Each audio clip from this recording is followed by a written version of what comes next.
Hoops, hoops, hoops. What's good, y'all? This is Hoops Legion. My name's Vaughn. I'm Antho, a.k.a. the internet's biggest hater. Yo, this means the All-State, the All-Pro, the D1 Jackass, your boy, Day. Yes, sir, man. You already know the deal. Like, subscribe, hit the notification bell, stay up to date with all the new Hoops Legion videos. Join the Hoops Legion family, man. Hey, we slowly growing, but we appreciate y'all that's tuning in and stuff, man. Yes, sir. So, spread the word, man. Hoops Legion is up. And thanks for the activity on the TikToks and stuff, too, man. Yeah. Tell your mama, your mama's mama, your grannies, your cousins. Tell them come fuck with us. Facts. But it's May 23rd, man. It's a Friday night. We just finished watching that Knicks-Pacers game. Good-ass game. Pacers dominant still. Crazy shit. But before we get into all that, how are y'all feeling? How y'all been this week, man, since we last saw y'all? I've been doing cool, for real. Just been sitting up there working hard and shit like that. And been doing some stuff with my dad and stuff like that, man. There's been some bugs around the house and stuff like that, and we bought a whole bunch of little bug sprays and shit like that around the house. So been doing a little bit of chores and been watching some good ball. So you been around the house? It's about that time. You was around this house or something? No. I'm just saying, like, it's around the summertime. Those little demons come up. All the little creepy critters and shit like that be coming in the house. I know. I thought you was talking about him. That's what I thought. I bet it's funny. He is a weird looking critter. Yeah, though. Bro. I saw that shit. You see that shit around the house, you gotta do something about that. Definitely gotta get the bug spray. Some Raid. A gun. No, I'm playing. But nah, man. My week was good, man. Just been chilling, grinding, working hard and shit. That's good, man. What about you, Dede? How you feeling? I was doing cool before that. I ain't gonna lie. But you fuck y'all niggas, bro. Like from the bottoms of my soul, fuck y'all niggas, bro. The bottoms of his soul, bro. Because it's like niggas came on here trying to do the right thing, be cool with niggas come do a pod, but niggas want to come here and choose violence today. Like it'd be wrong if I was out here and roast both these niggas, but you know what? I'm not gonna do that today. It'd be perfectly expected. Yeah, but no, it's cool. I got some shit after that. Don't worry about it. Oh, what cracking, guys?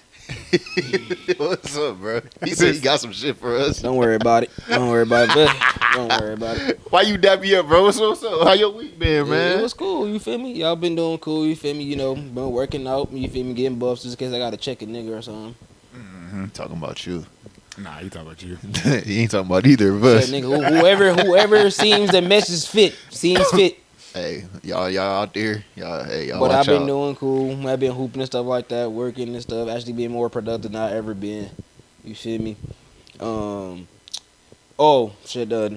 Jen got a surgery and shit like that, helping her around the house. Oh, okay. That's good. You feel me? So a lot of my auntie, uncles today and shit like that, who are out of town, they all came in, fuck with them for a little bit. Mm-hmm. That's cool. That's cool, man. What about you, Cash? Bro, I literally just been working. I went on a nature walk. That was a good little walk with my dog. We went far, bro. Wildwood, bro. That place is huge. Every time I go, I never even go everywhere.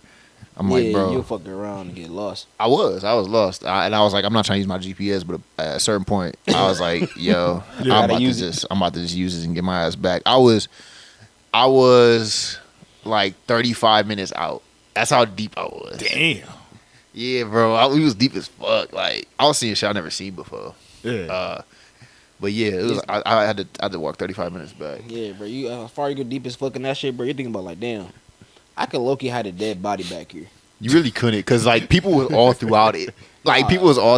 But I mean, I know Savage enjoyed that though. She's probably. Yeah, she did, bro. We walked 4 miles. 4 miles. That's how much we walked. And then after that, went to go hoop at the park over here. So, that was a good day. But other than that, just been working. Looking forward to changing my schedule so I can get off at 5:30 every day, and then put more work in at the gym and all that other stuff, that good stuff. Get a YMCA membership. Maybe I'll go up there with him and hoop more often and stuff. So, that's good. Trying to tell y'all niggas come up there, man. We have us up a ball. Yeah. Right now, it wasn't worth it. When I was in school, working till 9:30, Yeah. I was like, there's really no way for me to find time to go up there. So I ain't about to, waste money. But I said, you got the whole summer. Don't worry about it. yeah. Nah. Once I get off at 5:30, look, I'm up there. I'm trying to be outside, all that. Oh yeah. Yes, sir, man. So we out here rocking again. Oh, so hold on. Before I pull this motherfucker up, we do not influence with that nigga who Bro, don't even mention, because he don't got nothing to do with that, bro. He done been sold his steak, bro. But it don't matter. It don't matter. Niggas rethink of this shit. They nigga get him. But anywho, really, I never even heard of that. Because he sold his steak. It's a business. It's a business thing. It's a stake. It's a shareholder. You sell that business world. Okay. Now I'm caught up to what y'all talking about. Yeah. Mm-hmm. You know what? Fuck it. We gonna party. That don't make it no better too. Fuck. That don't make it no better. My bad. Bro, he has no association with this shit. My bad, yeah. team. Yeah. But anywho, go ahead and bless that for me, big dog. Yes, sir. Go ahead and bless that for me, cuz. Yes, sir. Everybody at home, drink responsibly. Mm-hmm. What's the blessings y'all want to give out on this grateful day? I'm gonna just give my blessing out to my granny, man. I ain't did that in a minute, so I'm gonna give it out to my granny, man. Rest in peace. I gotta get mine out to India. Love, not playing. Bruh. I'm not playing. I'm playing, bruh. Bruh, I'm weak. I'm playing, bro. I ain't no goon, bro. I ain't gooning like that. You gooning. I'm not you over there gooning like watching that. Streamer University? That shit actually funny. Ain't gonna lie. It's actually pretty entertaining. If you watching that shit, get a job. I've been hearing I about caught that. clips and shit. I ain't fully watched it. I just catch a little shit on Twitter. That's the little Kais and that shit, right? Yeah, I caught like little clips on here on Twitter. That shit be low key funny. I'm like, yeah. But we had that shit back in the day. I know my dad would have smacked the shit out of me if you saw me watching that shit. Probably. Nigga, you been watching this shit for 10 hours. 10 hours is crazy. Nigga, go touch grass. Bro, the streams be going overnight. I know. Yeah. I watched one whole stream before, Yeah. and I passed out. I couldn't do it. Yeah. I was like, he be doing like 24-hour streams and shit. It was the Kevin Hart and Drewski one. I watched that. I tried to watch that whole stream, and I tapped out. I was like, but it was funny though. But that shit was funny. That shit be funny. But like, no, special blessings. I'm gonna give out one to my grandpa Joseph. His birthday today. Oh, okay. So Man. shout out to him. And also his birthday tomorrow. Real niggas we all know on the couch. D-Real birthday tomorrow. Oh, okay. Then, yeah. Shout said out who? D-Real. oh, okay. Yeah. It's his birthday tomorrow, so this for him. Oh, that's what's up. Yeah, I just saw that nigga at work this week too. You know. Oh, ass weak. nigga. He work where you work? Yeah. Oh, for real? Okay, Yep. okay. I'm gonna give a shout out. One more shout out. I'm gonna give a shout out to Telly, which is your Uncle. your unc, right? Mm-hmm. He gave me 2 My Hero Academia mangas. That's real. That's real. Shit, Fuck with real that. shit. That's a Shout good out Telly, gift. Shout out Telly. That's yeah. a good gift. I ain't gonna lie. Yeah. Real good. Telly cool as hell, bro. Telly Yeah, cool for as sure. hell. That's Unlike mine, bro. Mine don't give out no fucking gifts. Shit. Cheap bastard. Shit. You sitting on my couch? That's not a gift.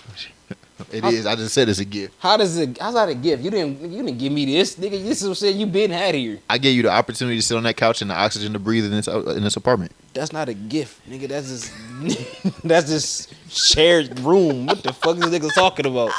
You see how bro they try to spin shit, bro? Yeah. Get your boy. Hey, bro. Get your boy. Hey, bro. Get your boy. I'm trolling.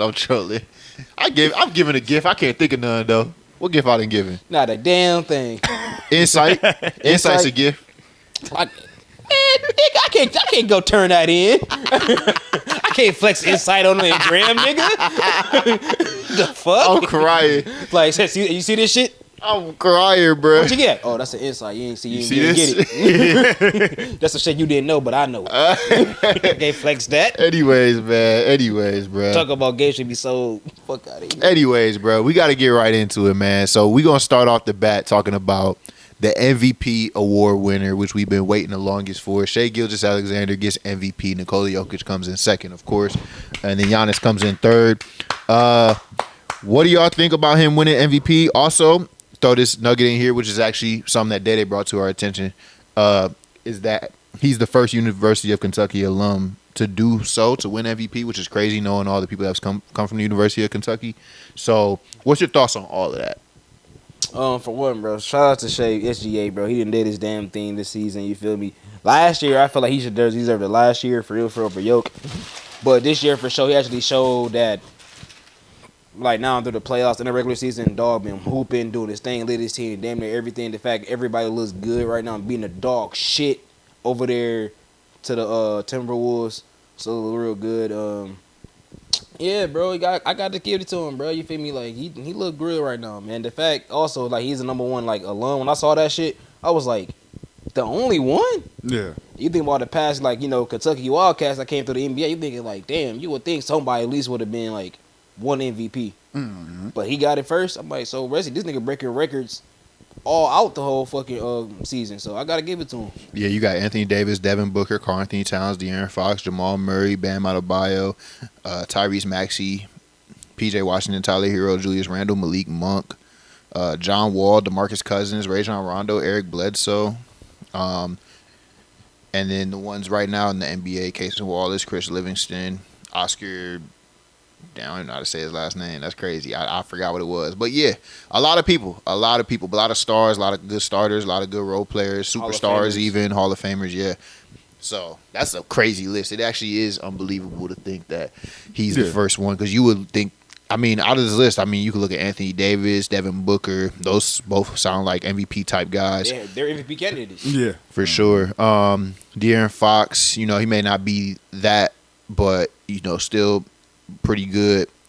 Jamal Murray, Bam Adebayo, and then you got Shai. So yeah, out of Anthony Davis, Devin Booker, and Shai, Shai's the first one really that really had a chance to do it. Yeah. I'll say shout out Shai, bro, because I've been sitting up there saying he was the MVP from the start. I thought he should have gotten it last year, like you had said. It's just been amazing, honestly. I think that the fact that he's so young and he's led a young group to having like a historical season and a historical defense too, also is like just a credit in itself. But when I saw that he was like the first alumni or whatever, I was like, wow, that's actually pretty amazing, honestly. Yeah. With all the people you just highlighted, I'm like, you couldn't even, like, if you would have looked at this, a few years back and been like, hey, which one of these guys would have won the MVP, you would have probably not chosen Shai. Yeah, Shai had them flashes too his rookie year before the Clippers traded him. Yeah. Hey, that's got to be like the worst trade in NBA history. That was the one thing that Jerry West even said that before he passed, he said that he regretted losing Shai. That was the one thing he regretted. Was that the trade he made?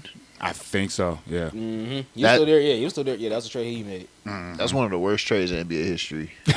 Because all the picks they gave him to, the Thunder, and them boys still benefiting from shit. Yep. They got a lottery pick this year. Like, they getting lottery picks, and they best record in the league. They best record in the league, and they get lottery picks because they own other teams. Crazy, bro. It's scary, bro. It's real scary. Bro, they can fuck around monopolize the whole NBA for real if they wanted to. They really could. If I still think when we hear all these Giannis rumors, which we'll get to later, is that I'm surprised the Thunder ain't been one of the teams named, because they got more assets than anybody else, and I actually see a fit for him next to someone like Chet, because Chet ain't like the biggest body down low. He's tall, but he ain't like but as strong as Giannis. So I'm like shit. Giannis would fit perfectly. Assuming you don't got to give up someone like Chet, but Giannis would fit, perfectly next to him. I think the only problem is they'd probably ask for Jalen Williams. That's probably what it is. I wouldn't give up Jalen Williams. I wouldn't either. That shit, especially, the way this team cooking right now, you just got to keep this core together. Yeah, you got to. Further notice. Facts. But the Bucks wasn't being stingy. They could load them boys up with picks. The Bucks could go from no picks to a shit ton, but they could. But at the same time, though, I'm gonna see why the fuck I need to give y'all picks for. Like, we really I don't really need Giannis. No, facts. You gotta give up some to get some, though. That's just the thing. Like, if you don't need Giannis, then they don't give up nothing. But I'm saying if they did want Giannis, you gotta give up something. If you don't want to give up Jalen Williams, you gotta give up some picks. I said, oh yeah, you get some picks. Yo, God, you get some picks for sure. I give up them picks with a heartbeat if I had to give up nobody notable. But, yeah. We seen Rudy Gobert go for 5. Yeah. That shit never gonna happen. Yeah. That shit never gonna happen. There's two things I keep hearing people bring up was like, oh, this mug can get traded for whatever. I hear the Luka trade and I hear Rudy Gobert went for 5. Both them times, bro, I wouldn't take that as like normal. Like, no cap. Like, that shit normally don't happen. Like, we got to start acting Luka got traded for shit. He got traded for Anthony fucking Davis, but still not a normal thing.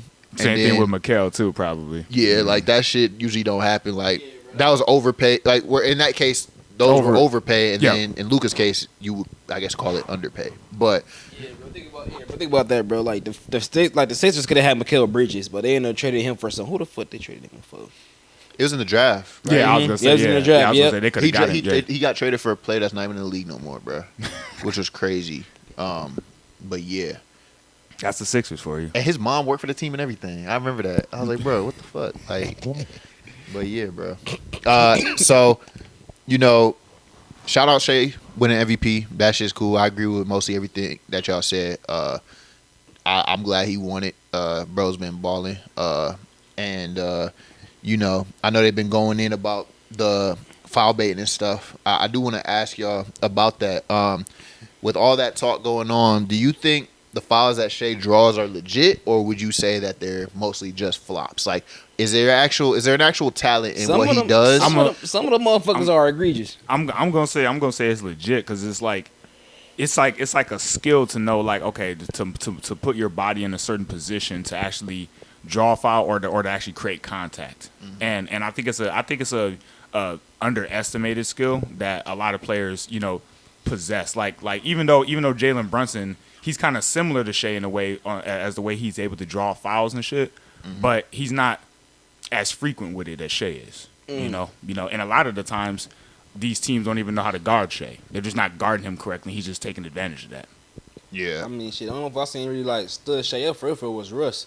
And it's funny too because everybody was like saying that like Shai might not put up the same numbers because of his fouls and shit like that, but like now everybody's still complaining about the fouls. You know, it's ironic to me. It's ironic to me. No, can't lie, bro. Because some of those fouls some of the foul like calls he do get, like some are kind of egregious though. Mm-hmm. It be looking like barely anybody really touched him and shit like that. But nobody's really touching him. Some of these though, you feel me? It's like, you know, like the exaggerations, you know, falling down. I'm like, bro, come on. I'm like, some of those are egregious, but then some of them, like you said, but it's a skill, like, you know, like to get someone to actually to lean their body and get them like to go the way you want to is still considered like a foul. I give you that, you feel me? Because that's taste skill, you feel me? And like even the best players do it. Yeah. Like Hall of Famers have done it. Yeah, somebody that's watched DeMar DeRozan a lot, you know, it is a skill in certain ways because, you know, if you see a lot of times where you'll have the defensive player reaching or something, and they'll do a quick swipe through and go up and draw a foul like that. Or the way Dede just explained how he can get defenders, manipulate them into like jumping into him or whatever it is, or, you know, manipulate his body and drawing that foul and stuff. It is annoying to see for some people, I guess, but look, if it's a foul, the thing is, people complain about fouls that are still fouls. Like, you're more mad. Like, if you got to really call it what it is. Like, you're mad that he drew the foul more so than you're mad that it wasn't a foul. Like, it's still a foul. Like, you're mad that he knew how to draw it, but you could be more so mad at the defender. You feel me? And then there are dumb calls by the ref, of course. Like, the refs aren't perfect, and once you have that reputation, they probably give them a little bit more leeway than a normal player. My problem ain't even necessarily with the player. It's fun to call him a foul, free throw merchant and all that stuff, and Brunson does a lot of that. Brunson that type of player where he going to dribble in front of you and then hit a hard stop and have you run into him, and I hate that shit too. But my problem with that is I understand that stars usually get more foul calls. I just hate the inconsistency of the refs because, like, I will see players draw legitimate fouls and they don't get no calls. Yeah, Steph Curry gets fucked up a lot. He's a star, but, you know, there's plenty of players that aren't considered stars for or just like borderline or like all the stars or whatever. Like Zach LaVine, he don't get calls or nothing. Like, it's certain players that I'm just like, they don't get no love, and the inconsistency is what pisses me off most. If you gonna call shit, then keep it consistent. You know, I really hate when they wait for the ball to go in or not. Like, you're the late whistles. Yeah, and I'm like, the worst. I'm like, bro, that's late as fuck. I'm like, bro, if you know it's a foul, call a foul. Yeah, like, why are we waiting? You know what I mean? So, like, that's the shit that pisses me off is the inconsistency more so than the fact that Shai is talented enough to draw the foul. It's not even that, bro. It's like, to me, it's more like on the rest, bro. 'Cause, like, I hate the fact like refs really like gotta dictate the game type shit. Like, that's the shit I think people really hate. Facts. It goes. Does this person have a reputation for drawing fouls? And does he have enough star power that he deserves that call? And it's just like, bro, if it's a foul, it's a foul. Call it a fucking foul. Like why are we? I know it's for the league and the business of the league, but it dictates too much on who's good and who's not. Yeah, I'm like, bro, that fucks up the flow of the game and shit like that. Fuck how people view the game. Yeah. Cause that's why I think that's why like people like are like kind of mad, bro. Like how they feel like the NBA got kind of softer. Bro, it is, bro. I was watching WNBA. Highlights today. They bang, bro. They bang the WNBA, bro. I'm like, dog. Half of this shit is fouls, bro. Like, I was watching Angel Reese highlights, and I'm just like, dog. She like, hey, that last game was awful, right? But But my bad. I didn't mean to laugh at Andrew Reese, bro, it was awful. Listen, I don't want no. I did. I don't want nobody to sit here and think. I don't want nobody to sit here and think we can't talk bad about somebody on the basketball court. You know. Yeah, no, in fact. Yeah, we talking basketball. We talking basketball. We talking basketball. Yeah. But all I was saying is, there's a lot of times though she gets fouled hard as fuck, and 90% of the shit that don't get called in WNBA will get called easily in the NBA. I'm like, bro, they be bodying motherfuckers in here, and there's no call. And in college, and that's why it's such a learning curve for these college players too when they get to the league, because like you gotta know how to manipulate the game like a Shai. You gotta know how to manipulate the game like a Jalen Brunson or DeMar DeRozan or whatever it is. It's like when you go in there playing your college game or whatever, you can be a little bit touchy. Like if you're just trying to be straight, if you're trying to be like straight up like get your buckets, you might not be as good as you were in college because in the NBA the top tier players know how to work that foul line. They know how to get to that free throw line and stuff like that.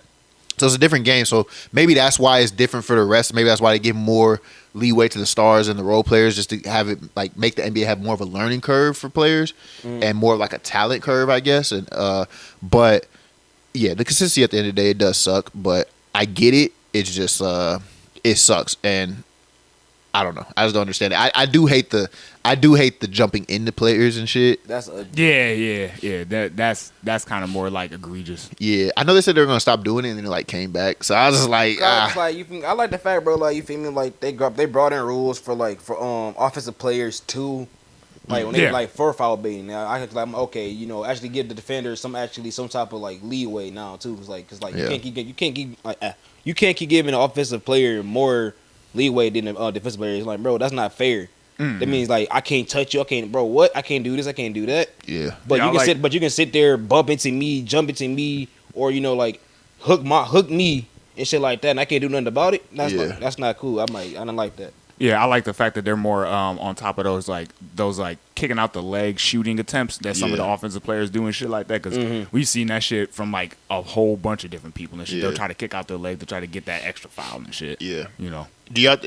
One last question, just in general. I saw some article. I didn't get to read it, but I saw the topic about it. It was saying, do you think the refs are too, as on the playoffs as a whole? Do you think the refs are letting too much slide?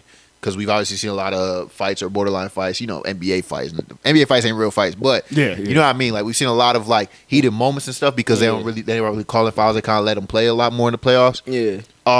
Do you like that? Like, do you think that should be a whole regular season thing? You think it's good just for the playoffs, and do you think it's good? Period. Like, do you think that's good that they let them play a little bit more?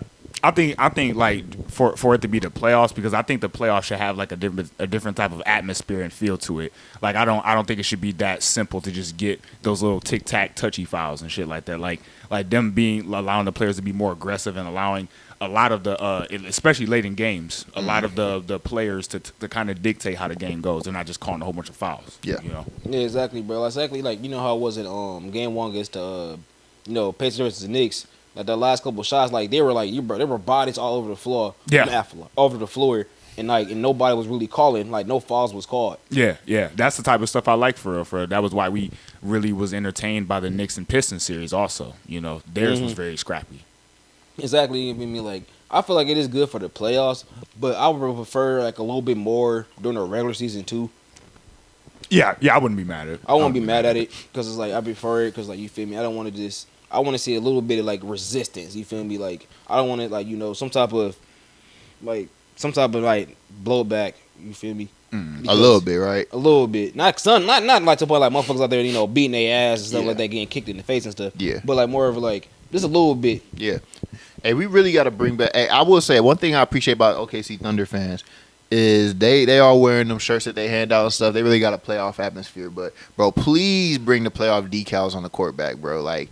That shit is just fire to me, bro. I used to love seeing that, bro. Like the playoffs on the court, like, bro, it just adds a different feel to me. Like maybe I'm being nostalgic. Hopefully NBC brings back all the nostalgia and they start doing stuff with the courts again. Players get to wear their jerseys in the All-Star game. I know that won't ever happen because they like to steal All-Star jerseys, but still, like, at least bring the decals back. Let's get the playoff logo back. Let's get the championship. If we can get, I know the championship thing when they make the finals. They say they got rid of that because it was slippery and shit. Yeah. But shit, if you could even find a way to bring that back, shit, that would be nostalgic as hell. I mean, shit, bro. Make a hologram or some shit, bro. You feel Man, me? that's what I'm saying. They put ads on the court. They can't do it for the TV. Yeah, do it for that shit. Might just do that. At least do it for the TV people, bro. You feel me? Or like, bro.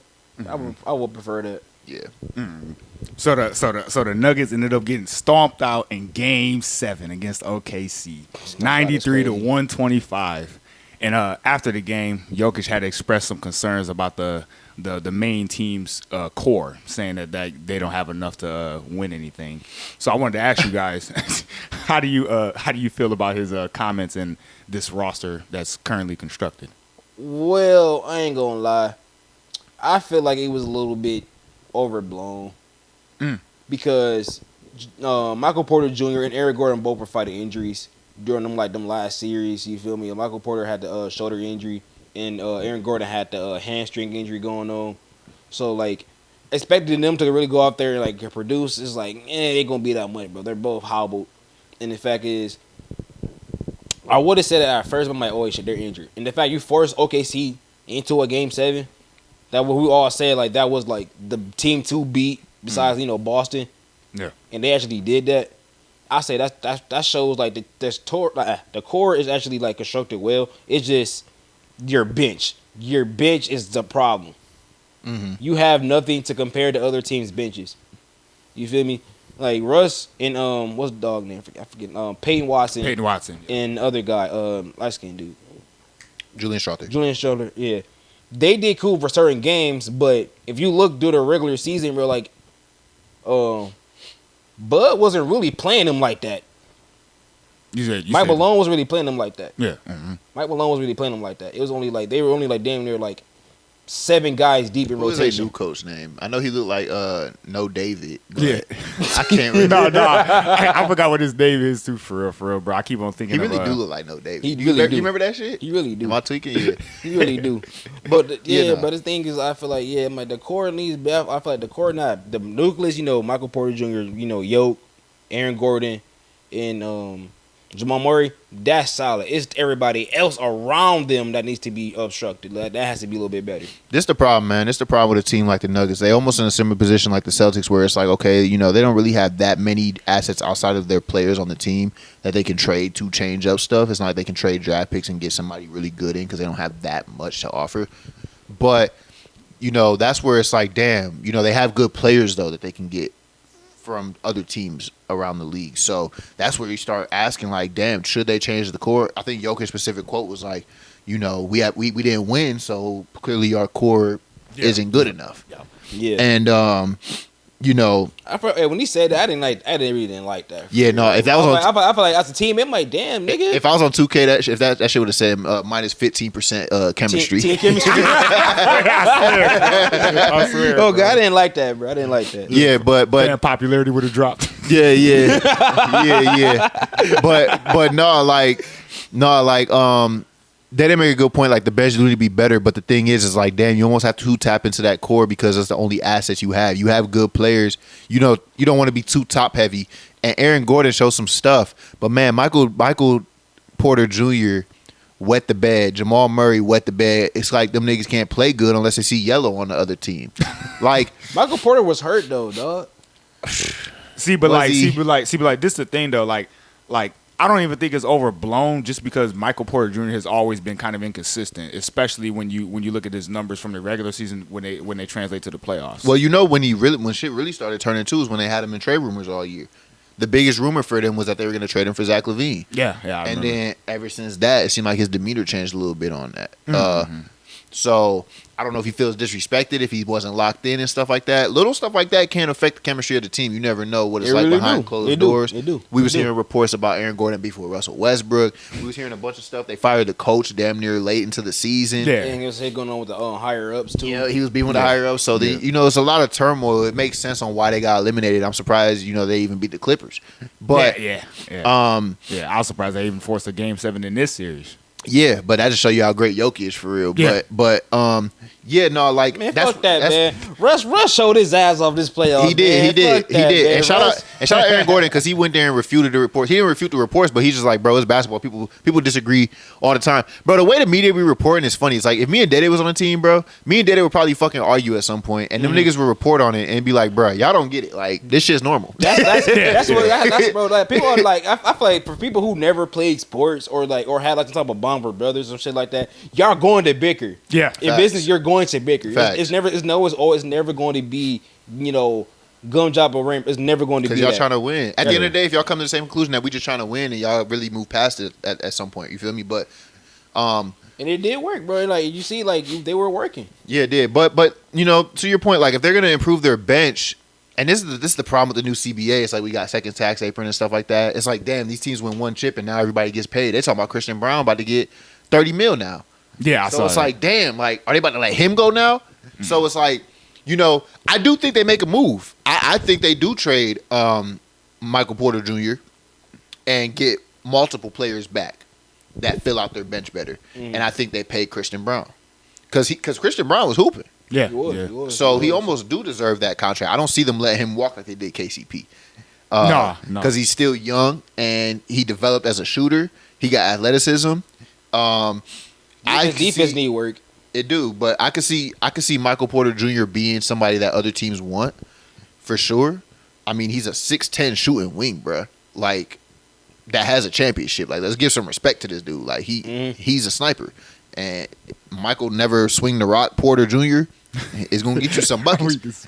But I think he's somebody they can trade. I don't think they traded Aaron Gordon because he's he's their best wing defender. Yeah, I would keep Aaron Gordon, honestly. Yeah, Christian Brown is they most potential player probably. That's they. You remember like he like Swiss Army knife. Yeah, he's like somebody that's coming up. You could see more growth coming from him even next year. Yeah, He's like Peyton Watson. He just a little more like Peyton Watson, bro. He got some blocks though. He can block the shit out of him. He's not bad. Yeah, Great defender, great defender. All he Yeah. needs like a little bit more offensive game. He'll be good. Facts. But if they trade Michael Porter Jr. and they get multiple players back, that could do something. Like I go back to the Bulls didn't trade Zach for Michael Porter Jr., but they traded him for people like Kevin Huerter, Zach Collins, Trey Jones, 3 players that ended up helping them. So a similar trade like that, if you trade Michael Porter Jr. because he makes like almost $40 million, Yep. you could probably get about 3 players that match that $40 million. So it's an even trade.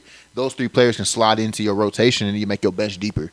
You know what I mean? But that's what I'm thinking. So maybe they roll with that. Maybe they don't. I'm not really sure who they can get. Cam Johnson always comes to mind. I mean, at some point they got to move, bro, right? even in trade talks all year. Boy, Yeah. never mind. But who knows, man? But yeah, What you think, Anto? yeah. What I think like I was saying with you, like I don't think it's overblown just because Michael Porter Jr. has been inconsistent for real, and it's like to his credit, like he still went in there and fought. You know what I'm saying? Like he was battling the shoulder injury and shit like that. But like honestly, with all the turmoil and everything, with the coach and everybody arguing and shit like that, to me, I've even said this from the start.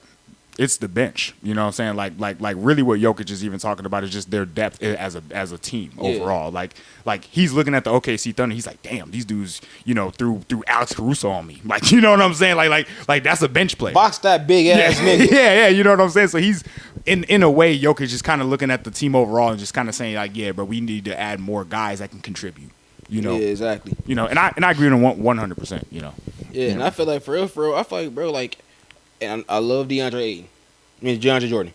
But they need to get it back up big. Yeah, that too. They need to get it That back too. up big. That too. Bad, bro. Bad. Think about it, bro. There were times, bro, Peyton Watson or Aaron Gordon was playing the 5. I'm like, bro, you're not about to beat the fucking OKC Thunder playing that like that, bro. Mm-hmm. I don't give a damn who you are. I'm like, you're not about to beat no team where Aaron Gordon is your center. It's not about to happen. Bro, we got 3 centers on the roster on the Bulls, and we need to give up 2 of them. We need to give up 2 of them. Nikola Vucevic for sure. I know they ain't getting him. Nope. What about Jalen Smith? Jalen Smith was pretty solid on the Pacers last year or the year before last. I think he ain't a big body. Maybe that's not who you're looking for. He's more of a tweener, a little shooter and stuff. Mm-hmm. But hey, But it's something though. Yeah, it's something. better than DeAndre, right? Yeah. He gonna give you hustle. He can shoot the 3. He can block some shots, but hey, I'm just saying. Yeah, because you look at it, bro, like with Denver, bro, you said like Peyton Watson, good defender. You feel me? Then Christian Brown. I'll keep Russ. Honestly, if I'm Denver, I'm keeping Russ. Yeah, I think he actually deserved to keep a spot on there, honestly, because I think they wouldn't even have made it out of the Clippers series without him. Some games against, bro. Think about it, bro. The games against OKC, they would never won them games without Russ. Shout out Russ when they was like, "Hey, what do you think you're gonna do with your player option or something like that?" And he was like, "What are you gonna wear tomorrow?" He's like, "I don't know." He's like, "Exactly." I was like, "Hey, yeah, that boy dog, that boy dog." Bro, what he said, that's such a Russ answer. Hey, he a dog for that one. He a dog for that one, bro. But yeah, no, they definitely need a backup big, bro. Hey, A backup big in the back. Yeah, backup big for sure. I ain't gonna lie. Like, if they could somehow buy a second rounder, because you can buy second rounders at this point. You can send some cash to a team. They send you a second rounder. There's some good second round picks in the draft that the Nuggets could possibly get and develop behind Jokic. And look, y'all done struck on Jokic before in the second. I would just say maybe buy a pick.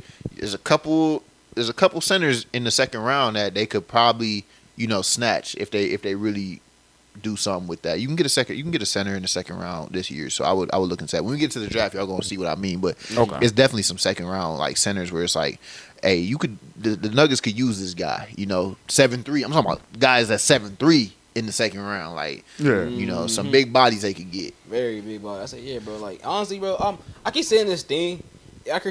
Bro. Like Jamal Murray for Trae Young. I don't see why the Hawks would do that. Yeah. I don't see why the Hawks would do that. Yeah. But I'm like, I just talk about the matchup, Yoke and Trae. I don't hate it. For real, but it would really make their defense really like shittier.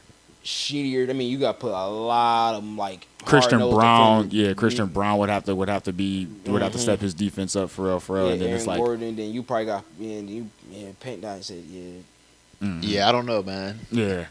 I don't really. That's what I'm saying. I don't know. I don't know what the fix is. I don't know what the fix is if you get rid of Jamal Murray. Like I've been telling y'all. This would be crazy though. I've been telling y'all. I think they stuck with Jamal Murray, and I think he need to find how the fuck to get back to some level of like consistency, because his highs are really good, but that boy is way too inconsistent. Ooh, but them lows, yeah. Ooh, I think they stuck with him. I think it is going to be. Aaron Gordon proved that he shouldn't be the one being traded. Yep. Yeah. So. To me, our man does look like Michael Porter Jr. And the fact that you probably disrespected him when you threw him in trade rumors. Yeah. To me, the only way I see out is that because they don't have draft picks to trade for real. Nope. They do like 2032 or something. I don't know who's accepting that. Maybe, but like they got like one pick, I believe, that they can trade. But like they don't really got no second rounders or nothing. They can't sweeten no pots or nothing. So it's like you really got to just look at like what players are you going to swap out? Like, are there players you want to swap out for these players? So, God, it's like you fuck around. I'll fuck around like if I'm like Denver, if Michael Porter Jr. is an option, I might fuck around and do talks with like Orlando. Orlando, facts. They can give you some bigs too. They got hella bigs. Hella bigs. Goga Batazde. I've been talking about Goga Batazde. You can get him as a backup. You can get Jonathan Isaac. You can get. They don't got many shooters, so maybe that's an issue. Or not, they ain't got any shooters. Cole Anthony. Yup. You got another backup guard you can get.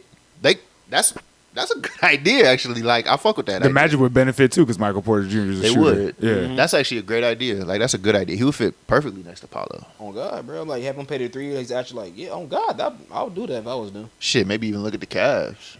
Look at the Cavs. Yeah. You can fuck around. Look what the Cavs got to offer. Maybe. Probably like Isaac Okoro and probably like you're not gonna DeAndre Hunter. Probably like Dean Wade, Darius Garland. You think they can get Garland? I believe Michael Porter for Darius Garland. You can give like I don't know. Jared. If you can give me Darius Garland and Jared Allen, like for Michael Porter Jr. and you fuck around give me like That's a lot though. That's a lot. That's too much. Like, that's two starters. That's two starters for one. Yeah, I was gonna say even Garland's kind of a stretch for real though, because like they kind of view him as like the all-star. Or if not, okay. So Michael Porter Jr. for Jared Allen, and I'll say probably. I think that's all you gonna get. I ain't gonna lie to you. I don't know. I think that's all you gonna get. Yeah. You might be able to snatch some bench dude that they barely give. Isaac Okoro. Yeah. I was gonna say Isaac Okoro might be the best thing you get. You feel me? But that's a defender. That's a 3D defender. Fuck it. But I heard that the Bulls were ranked number 1 or 2 most likely to get you know, you can't always go off of betting odds, but I heard they were ranked 1 or 2. I don't know who they would get from the Bulls. I mean, maybe you get Kevin Huerter, Zach Collins. They give you a shooter, give you a backup big. Mm-hmm. What, to get MPJ? Yeah, if the Bulls want to get MPJ, the Bulls probably give them. Yeah, Kevin Huerter probably. Zach Collins, maybe Lonzo. Lonzo would be a great backup for them. They fuck around and get a Lonzo. But no, that's only if you keep Russ, then no. True. But Lonzo can play the 2. That is true. He can play the 2. He can play the 3. He defends. He can shoot the 3. They could use him for some defense. On God, they could. You know, and like I said, they got big. Zach Collins is somebody they could get. That's a good backup big. He was good behind Wemby. Kevin Huerter is obviously a shooter. The only problem with the Bulls is, like, I don't know who's filling that small forward role from them. Like, who are the Bulls giving that's going to fill the Nuggets small forward role? I mean, I don't really know. Kevin Huerter.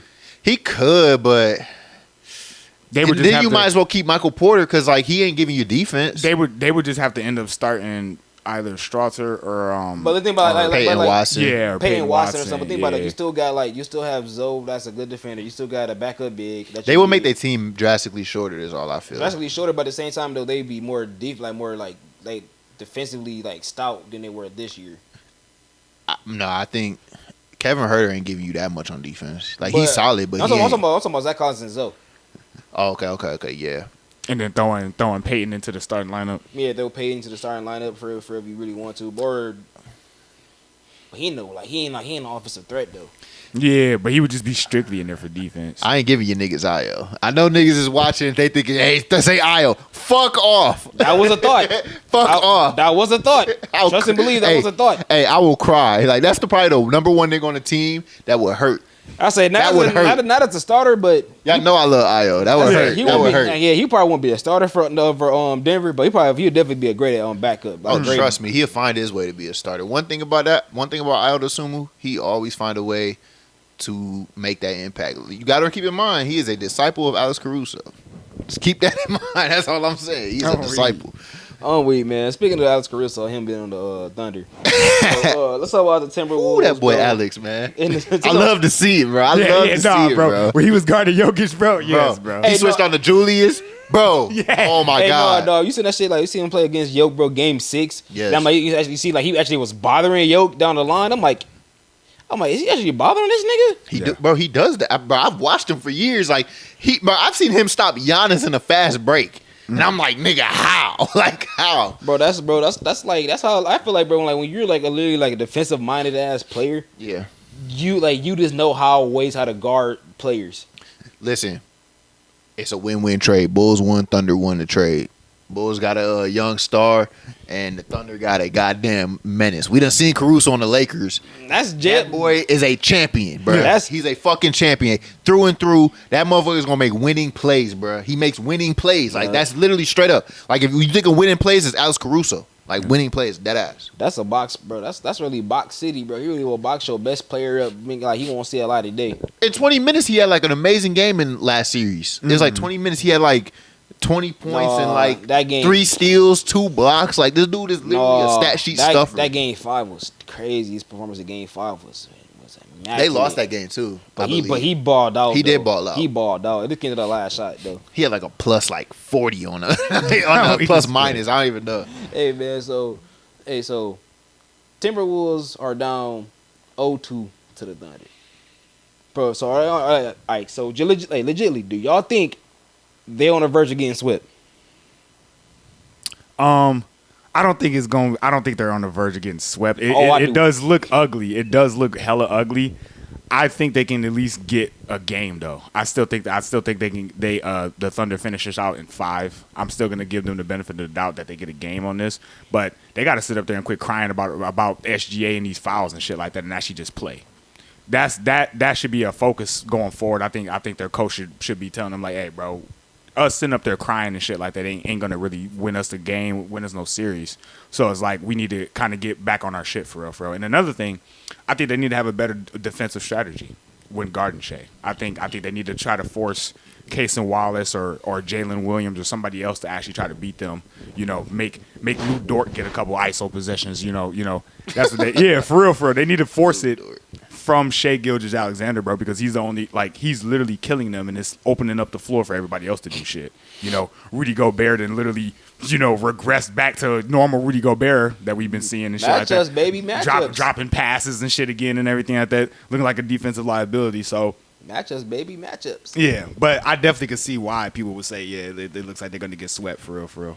Man, bro, this shit gets over and forward, bro. Their best chance was game 1. That was their best chance, and they blew it. You feel me? They were up on these boys. They only scored like 88 though in that game. They were up on them boys on game 1, and they had it. And I understand Anthony Edwards was hurt, but he still played the game like a real soldier that he is. But that was their window, and they blew this year, bro. OKC's not about to play with these boys. They ain't about to get them no time or effort. I don't give a damn how good Anthony Edwards is. I don't give a damn how good Julius Randle series playoff run he had. He didn't put up 6 points in game 2 when the team needed the most. He didn't do shit. You feel me? You got Jalen McDaniels over there fucking just fouling shade just for fouling shade for the fuck of it. I felt him. I ain't gonna lie. Out of frustration. I felt that too though. I'd have pushed that nigga too. I felt it too though. It's like that was an aggression foul. I get it. Yeah. But the fact is, it does not matter. OKC has a beat on these boys, and it don't matter what type of adjustments they have. OKC got these boys in 4. Period. I'm not saying 4, but I think they do take it in 5. Unfortunately, I thought Anthony Edwards did ball that last game. I thought, you know, Timberwolves might have a better chance against the Thunder. I totally forgot that the Timberwolves beat the shit out of the Nuggets last year. So it actually looks like the better matchup would probably have been against the Nuggets. The Thunder's got defense, bro, almost at every position, and it's crazy. They can kind of box a lot of anybody's players in, which is why I told you whoever won that Nuggets-Thunder series was going to be the team to win the rest of the playoffs, and I still believe that. Yeah. I don't know, bro. Indiana don't look too good. I mean, you could say that, but I think at the end of the day, you know, deep down, like if you really had to place a bet on it, you probably gonna say Thunder eat that, like screech that one out. I'm not putting no money on that series. If that happens, I'm not putting no money on it. Now, like if you had to, if he had to, I know he's gonna say like Thunder probably win it barely. That's probably what he would say. Yeah. So that's what I'm saying. Like I believe that they could win in 6, but we'll get to that. But all I'm saying is like, you know. Man, I wish Anthony Edwards was balling more because I felt like he was on his trajectory to being really face of the league if he did make a finals. But now we might be talking about Shai face of the league. And I'm going to save that topic for if Shai actually wins this series. We going to talk about that. Trust and believe. But, yeah, man, I think I got Thunder in 5, man. Y'all too nice, bro. Y'all too nice, bro. I'm going with 4. What about the Timberwolves make y'all feel like they can win like at least one more game out of this, bro? Well, I think a lot of teams I've seen when they backs against the wall down 0-2 is that they gonna get that one. They gonna get that 3rd game, and then that's gonna be it. Nope, I don't believe that, bro. I feel like this about to be a clean sweep.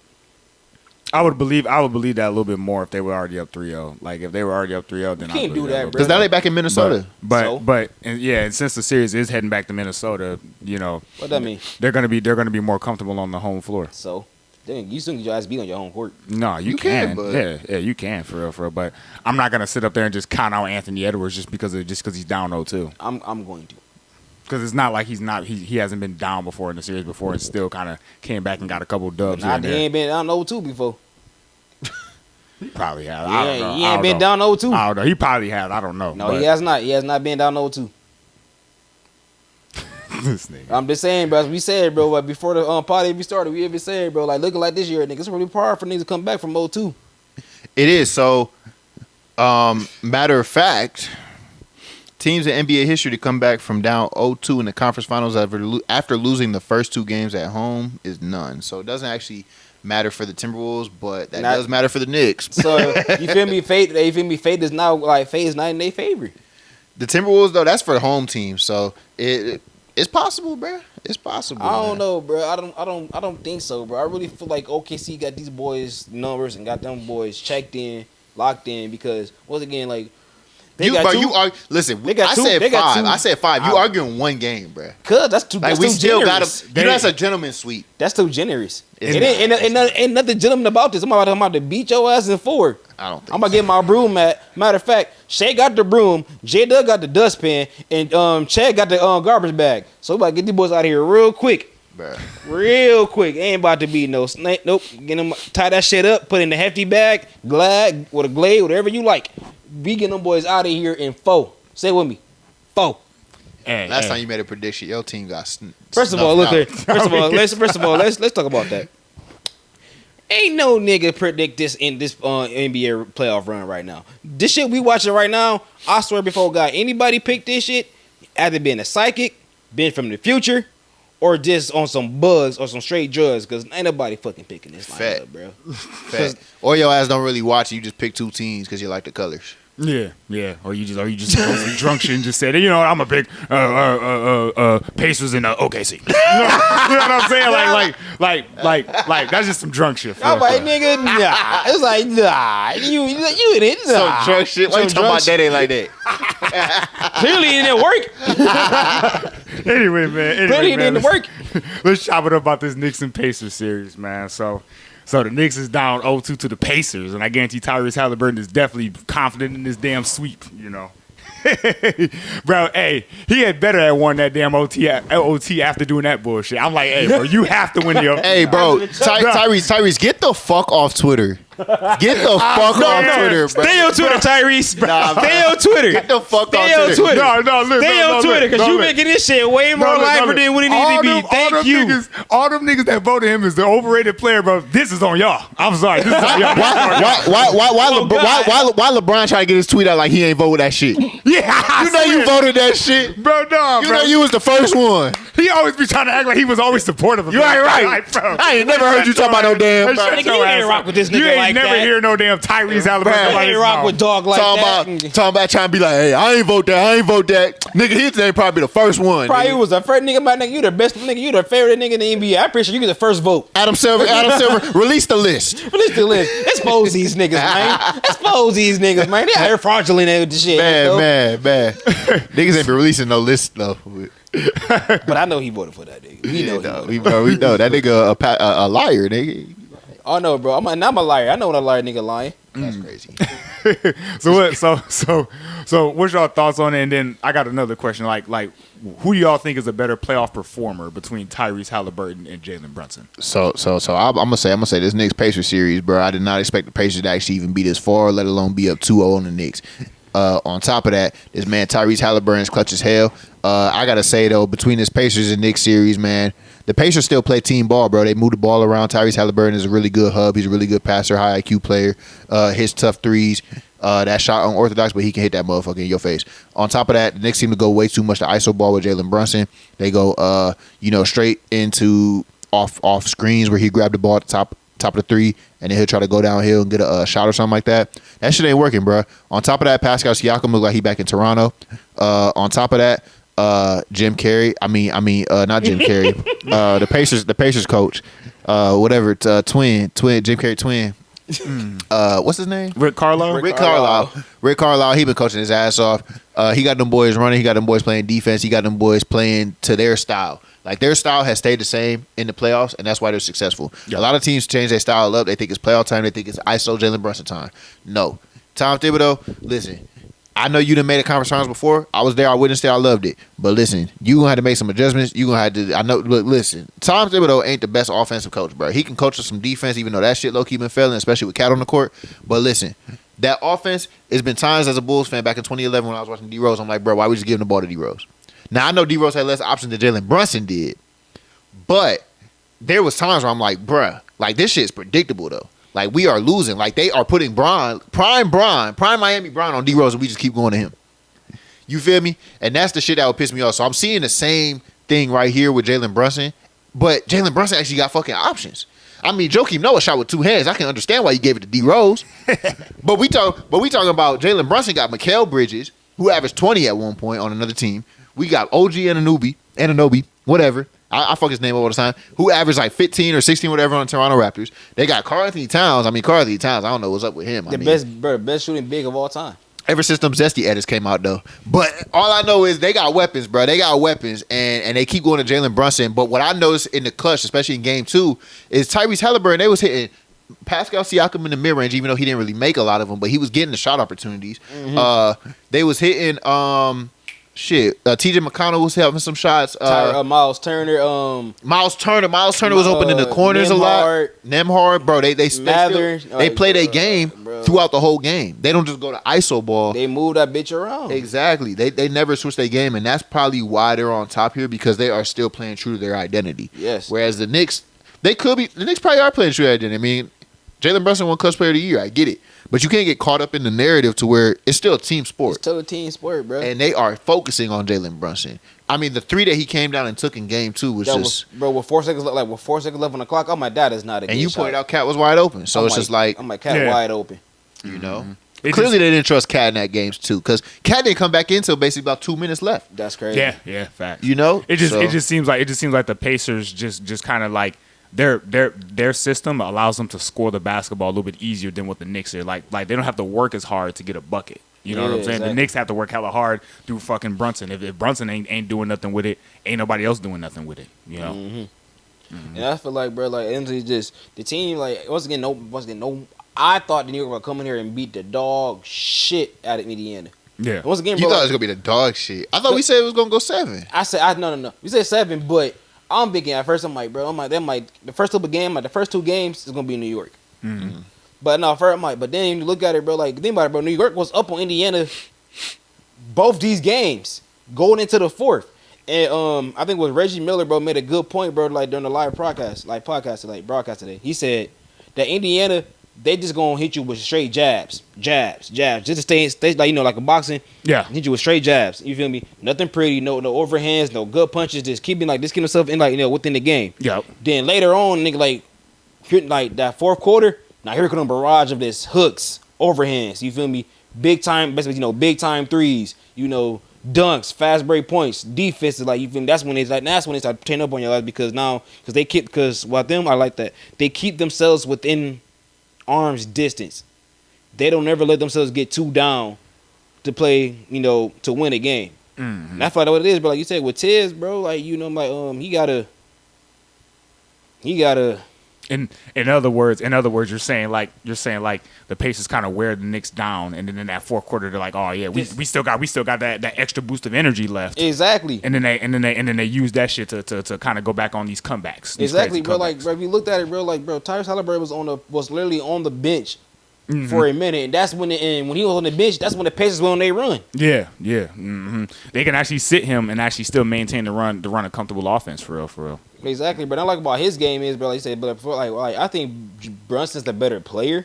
But one thing I like about like Holly's game, bro, he don't got to score till the 3rd or 4th quarter. He's a facilitator. Yep. He keep the whole the team going. Like, they know they're gonna get the ball from him. They know it's not gonna be ISO ball. They know he's gonna make the right pass, the right read, and all that stuff. So that's just the perks of having a player like that, bro. Yeah, the fact is, like, you look at it, bro, like you look at, bro, going to halftime, bro, Hooney had 2 points. Mm-hmm. So who do you think is a better playoff performer between the two? For real, the better playoff performer is Brunson, but the better playoff player is Tyrese. This year. I said playoff player. When I say playoff player, I mean as in like. You would rather have Haliburton on your playoff team rather than Brunson. Yeah, because like Brunson, if you want to show, I'm giving the ball to Brunson. But if you want the team to like collectively like do better, I'm going with Tyrese. If you're asking me who I'd rather build around, I'm going Tyrese Haliburton. If you're asking me who I think the better playoff performer is, just straight up, that's your question, is Jalen Brunson. Like, that's just how I feel. Tyrese still has to show a little bit more to me, but this is the year he has been showing a shit ton to me.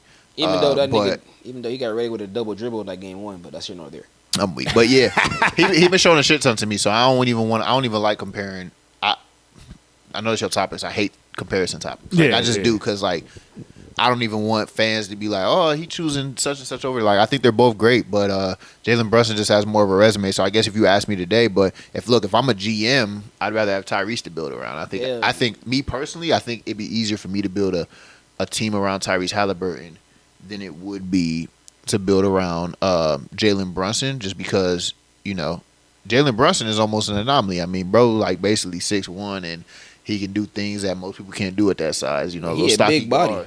Tyrese a little younger, and then that boy is a passer. Like, he's a facilitator. You can put anybody around him, basically.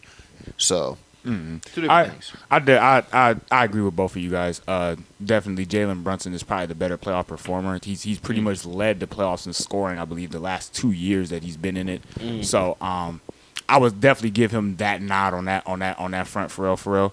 And to your point, Vaughn, you know, having him as a Tyrese Haliburton being a better franchise player, I agree with you 100%. Because like the fact that he is taller gives him that advantage, and he's a facilitator on top of that. So it's like you can kind of make him as like a cornerstone of a starting PG of a team. Yeah. You know, because like I like the fact, bro, he's not the typical point guard. Not typical, but like the today's era point guard. About what say? Tyrese Haliburton. He's what? He's not the typical today's era point guard. He's a typical point guard back in the 2000s. Yeah, that's what I'm saying. Like, you feel me? Like he's like, you feel me? Like if you load, he's a rarity at this point. Rarity, like very rare. Cause think about it, like I said, like he don't have to score right away.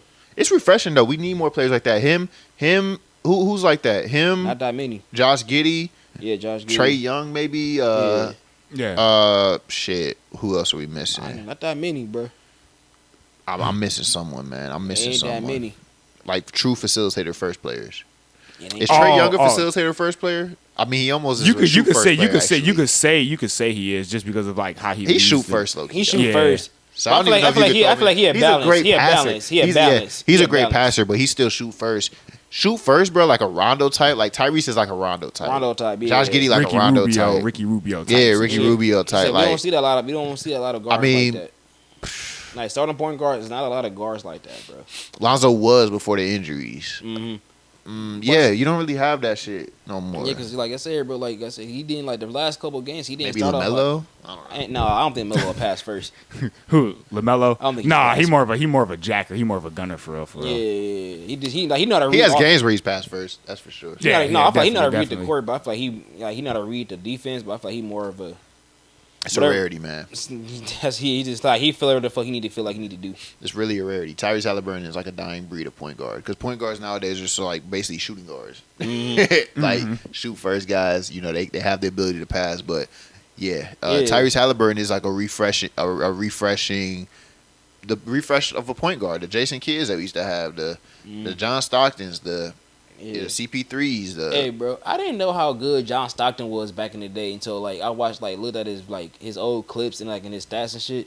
Hey, that motherfucker was tough. He would give you literally give you 15 to 20 points, give you 10 assists, and actually give you like 3 steals. Yeah, that boy was balling. I didn't know how dirty that white boy was back then, bro. I didn't know how dirty he was, bro. You got I guess I love getting a little more love out to the OGs.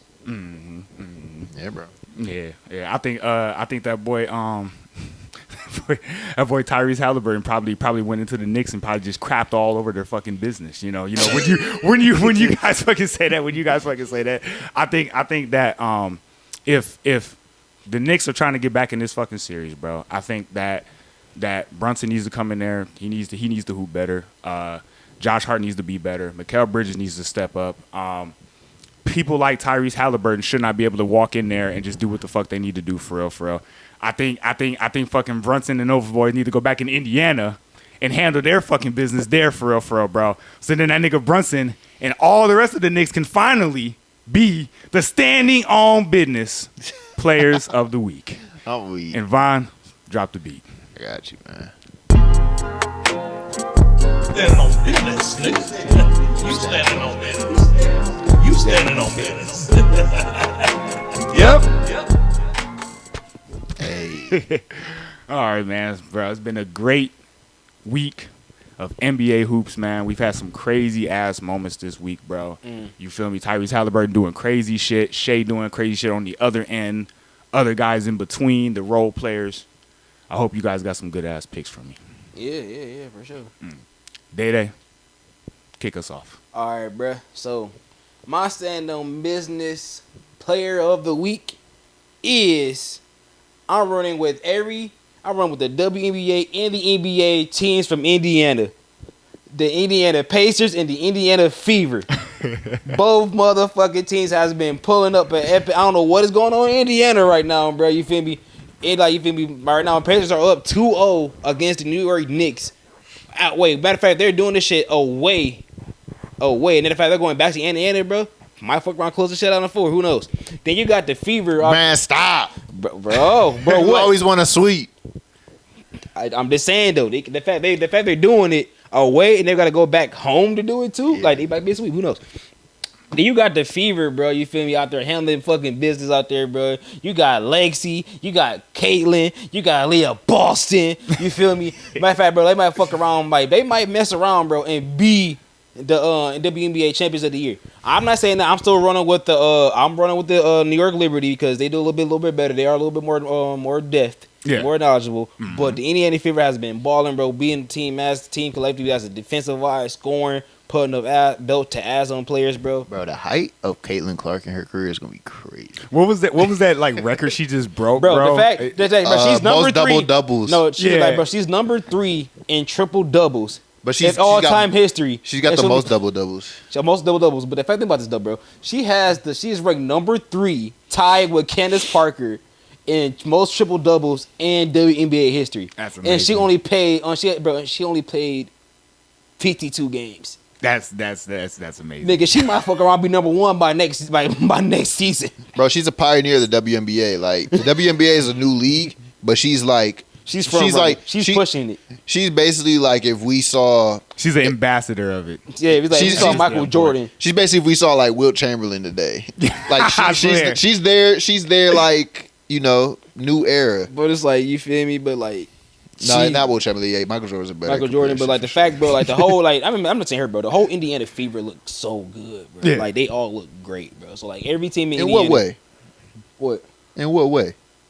See, bro, why you doing? I'm just saying. Why you doing that? Bro? I'm just saying. I was just wondering. I'm being a fan. I'm being a fan of their game. So, okay, yeah, sir.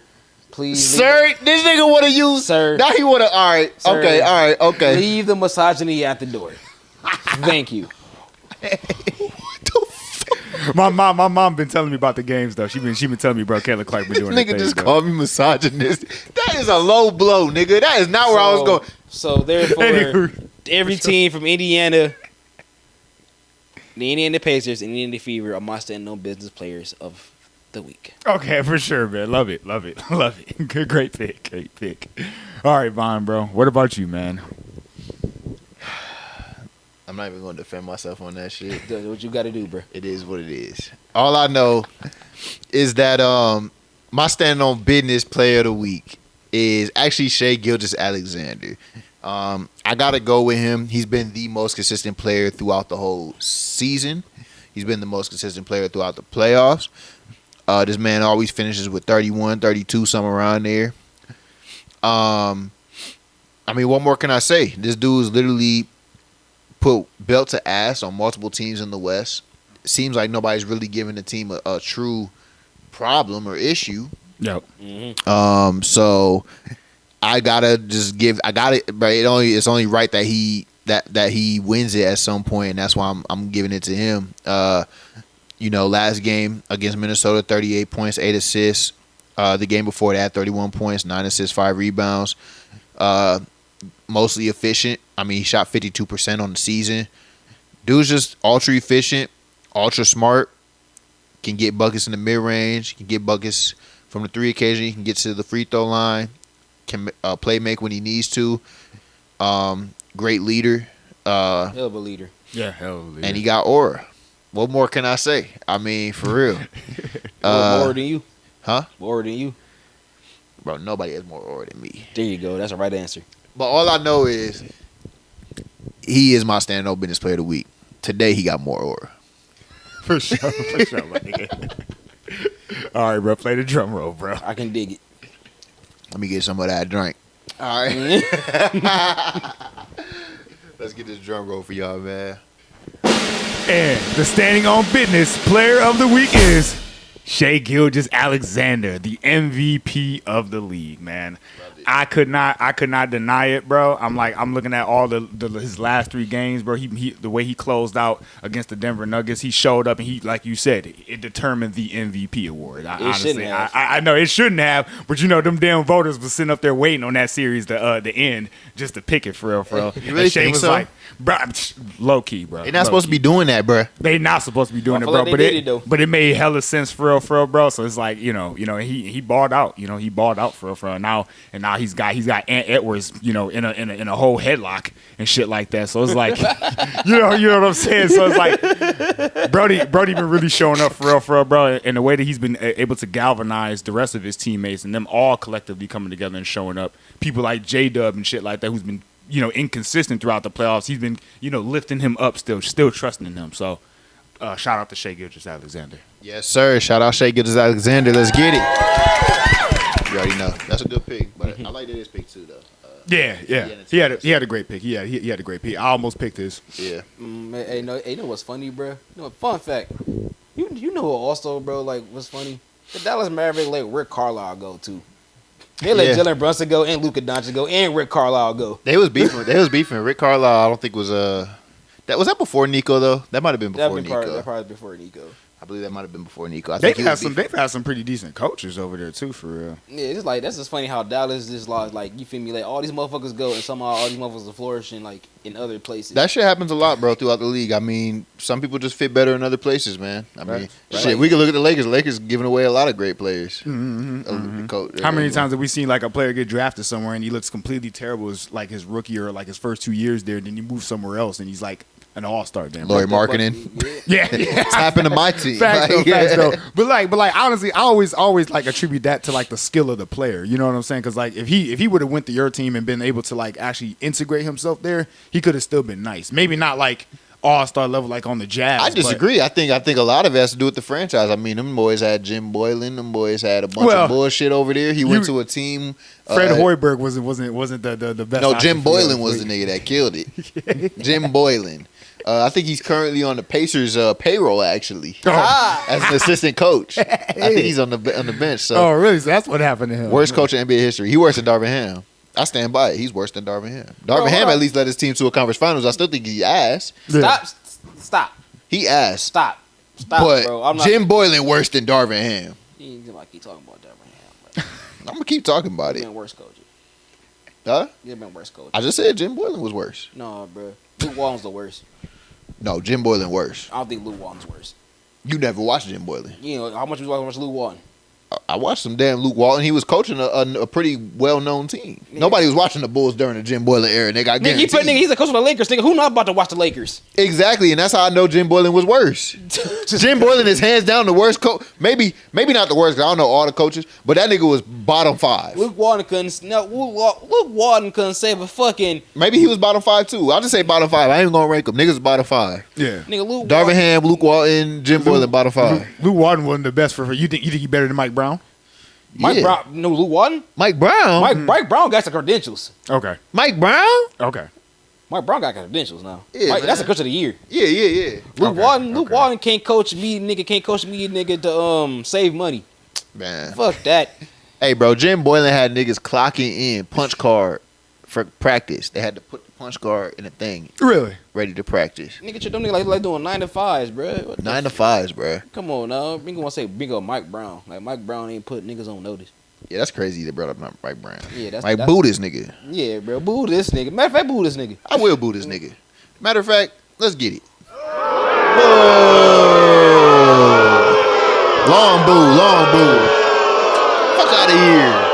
Fuck y'all niggas. Yeah, bro. Yeah, hit the bricks, dog. After that one, you can't even believe he brought that nigga name up. Anyways, man, we need to talk about the announcements of the NBA teams that recently happened. We got all rookie first and second team, all defensive first and second team, and then all NBA first, second, and third team. So first, we're obviously going to start with the all rookie first and second team. First team, should I start with second or first team? I'm gonna start with first. I'm gonna start with first. All right. First team, we got Stephon Castle, Zachary Richardshire, Jalen Wells, Alex Sarr, Zach Edey.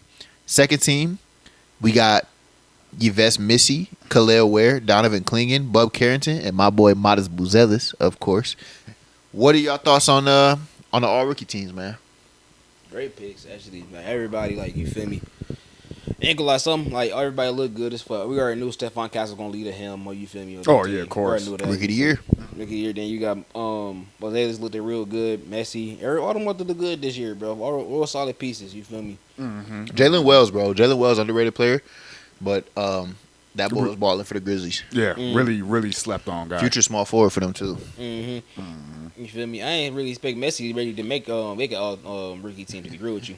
I didn't either that you didn't threw really me hear off. about him. You didn't really hear about him at all. Good defensively. Good defensively. He has some solid games. Khalil Ware. I look at two players, bro. Khalil Ware, Miles Buzelis, man. They didn't get much playing time in that first half of the season.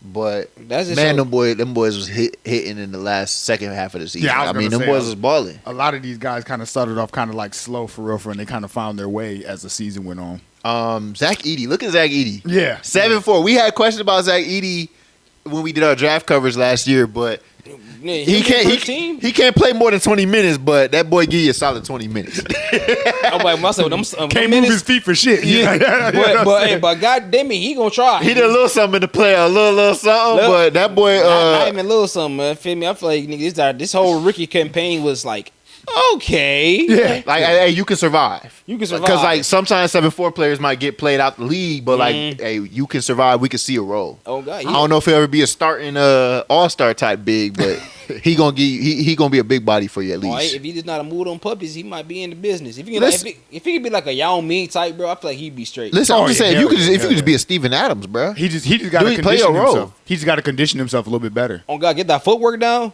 Man, stop fouling. And stop fucking fouling. Like, you got Jaren Jackson Jr. and Zach Edey fouling the shit out of people. That team does know how to foul. Boy, they got to say I was watching Hayes and Pat the Designer on Locked On Bulls. They talking about, look, I got 6 fouls. I'm gonna use 5. But no, Pat the Designer talking about I got 6 fouls. I'm gonna use 11. Nigga, what? That's all you can do. No, facts though. Hey, who do y'all think is gonna be top 3 players from these? All rookies? From these rookies. First of all, nigga, my nigga Jerry McCain not there. That's fucked up. So that's the one I'm putting him. No, from these players, who gonna be top 3? I am sorry my boy got hurt. But yeah. What you about to say? From these players, who's top 3 you think in 10 years? 10 years? Stephon. Yeah, Stephon. Jalen Wells, and I'm going with Bub Carrington. That's crazy. I'm going Stephon. I'm going Modest Buzelis, and I'm going with I'm gonna go Stephon, Modest, and Khalil. Ooh, I could. Yeah. I do like Khalil. I do like Khalil. Yeah, I changed that. I'm a little high on Khalil. I changed that. I'm a little high on Khalil. I'm gonna change mine. I can't lie. You low key smoking dope that you didn't put Modest on there, cause like that boy nice. That boy nice. Like I'm not. I think the only thing that slowed Modest down was like the fact that Zach LaVine was there. And Billy. Yeah. And Billy. Yeah. I say like this nigga. That nigga, I really believe. Call me a homer. I wholeheartedly believe if that nigga was starting day one, he would have been rookie of the year. I mean, you feel me? He would have had a great case for it. He'd have had a great case for it. He would have been much better. I think him and Stephon will be 1 and 2 in 10 years. Like when we look back, they'll be 1 and 2. Him and Stephon will be 1 and 2. That's what I believe. I don't know, bro. That's what I believe. I mean, you're right, but like you feel me? I feel like Khalil got a hard ass case. Like when you said Khalil is nice as fuck. Y'all know I was big on. We was all big on Khalil. Yeah, we love Khalil. Yeah, so I think he might fuck around. Khalil's nice. The thing about Khalil though is that I see him more as like he's gonna be a perennial like great ass role player. I don't know if I see like all-star ceiling for him. You know, like I don't know if I see all-star ceiling. When I look at Stephon Castle and Modest, I see all-star ceiling. When I look at Khalil, I'm not saying he can't be all-star. I mean, boy he got offensive back, he got defensive back.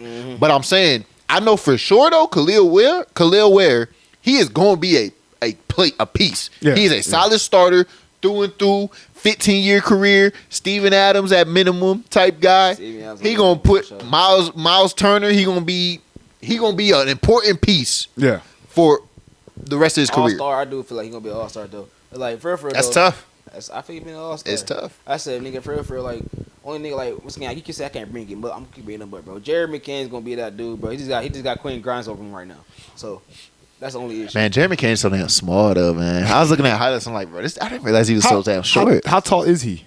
Bro, he's like 6'3". 6'3"? 6'2", 6'3", but he looks shorter. He look like 6'6". Yeah, he look like 6'6". Yeah, I was gonna say, he looks taller. That's why I asked you. No, I'm saying he looks 6 foot. He looks 6 foot. Oh, watch them highlights. He looks 6 foot. Nigga, that's what I'm 6'3"? saying. Oh god, though, he cool though. I mean, he's straight. Cause I was wondering, cause they was talking about the reason I looked up Jared McCain. They was talking about. Never mind. No. Him, Tyrese ain't gonna mix though. Some going to shake. Yeah, for sure. All right, so next one. All defensive first and second team. We got Evan Mobley, Draymond Green, Dyson Daniels, Lou Dort, and Amen Thompson rounding out the first team. On the second team, we got Tumani Kamara, Rudy Gobert, Jaren Jackson Jr., Jalen Williams, and Ivica Zubac. Well, for the first team, we were pretty obvious. They were basically everybody who was fighting for the DPOI. Yeah, I was gonna say the Evan first team Mobley, was like Draymond perfect. Green, Dyson Daniels, Lou Dort, Amen Thompson. I love that. Yeah. They were all there. They were all fighting for the defensive player of the year. First of all, Amen Thompson, second year, already first team all defense. That's Crazy. fire as fuck. Yeah, Fire crazy. as fuck. Dyson Daniels left the cursed New Orleans Pelicans, apparently. His words, not mine. And he's a defensive monster. I mean, that boy is averaging 5 steals for the first couple months of the season. Draymond Green, there, of course. Some people can debate that. They hate him. Evan Mobley, defensive player of the year, of course. Yeah, of course. And then Lou Dort, Dort Chamber. So, and then you got second team. I'm a big fan of Tumani Kamara, bro. I know y'all. I don't know how big y'all. I don't know how much y'all watching Trailblazers, but Not that much. I didn't watch him much for real, but I heard Not a that lot of much. people Not praise that him much. throughout the Tumani year. for real. Kamara, bro. I had him on a fantasy team. That's why I was like really watching him. But Tumani Kamara, bro. I'm Expect him to be a first team all defensive player one year and expect him to be one of Dede's favorite players when he actually starts tuning in. I'm not going to bullshit you. I'm not going to bullshit you because he like them defensive niggas. And like Tumani Kamara, he a defensive player. He can give you some buckets too, though. Yeah. Like I can see Tumani Kamara being one of them sneaky guys where we like all of a sudden like, how the hell is this dude an all-star? Like I'm not. Facts, though. Facts. And I just want to put in perspective, the Suns traded him. Yeah. The Suns traded him for who did they have?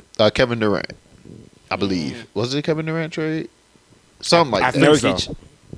Something like that. But Yeah. Nurkic. It was when they Nurkic. grabbed Nurkic from Nurkic. the Blazers. Yeah, it was Nurkic. all I know is fumbled.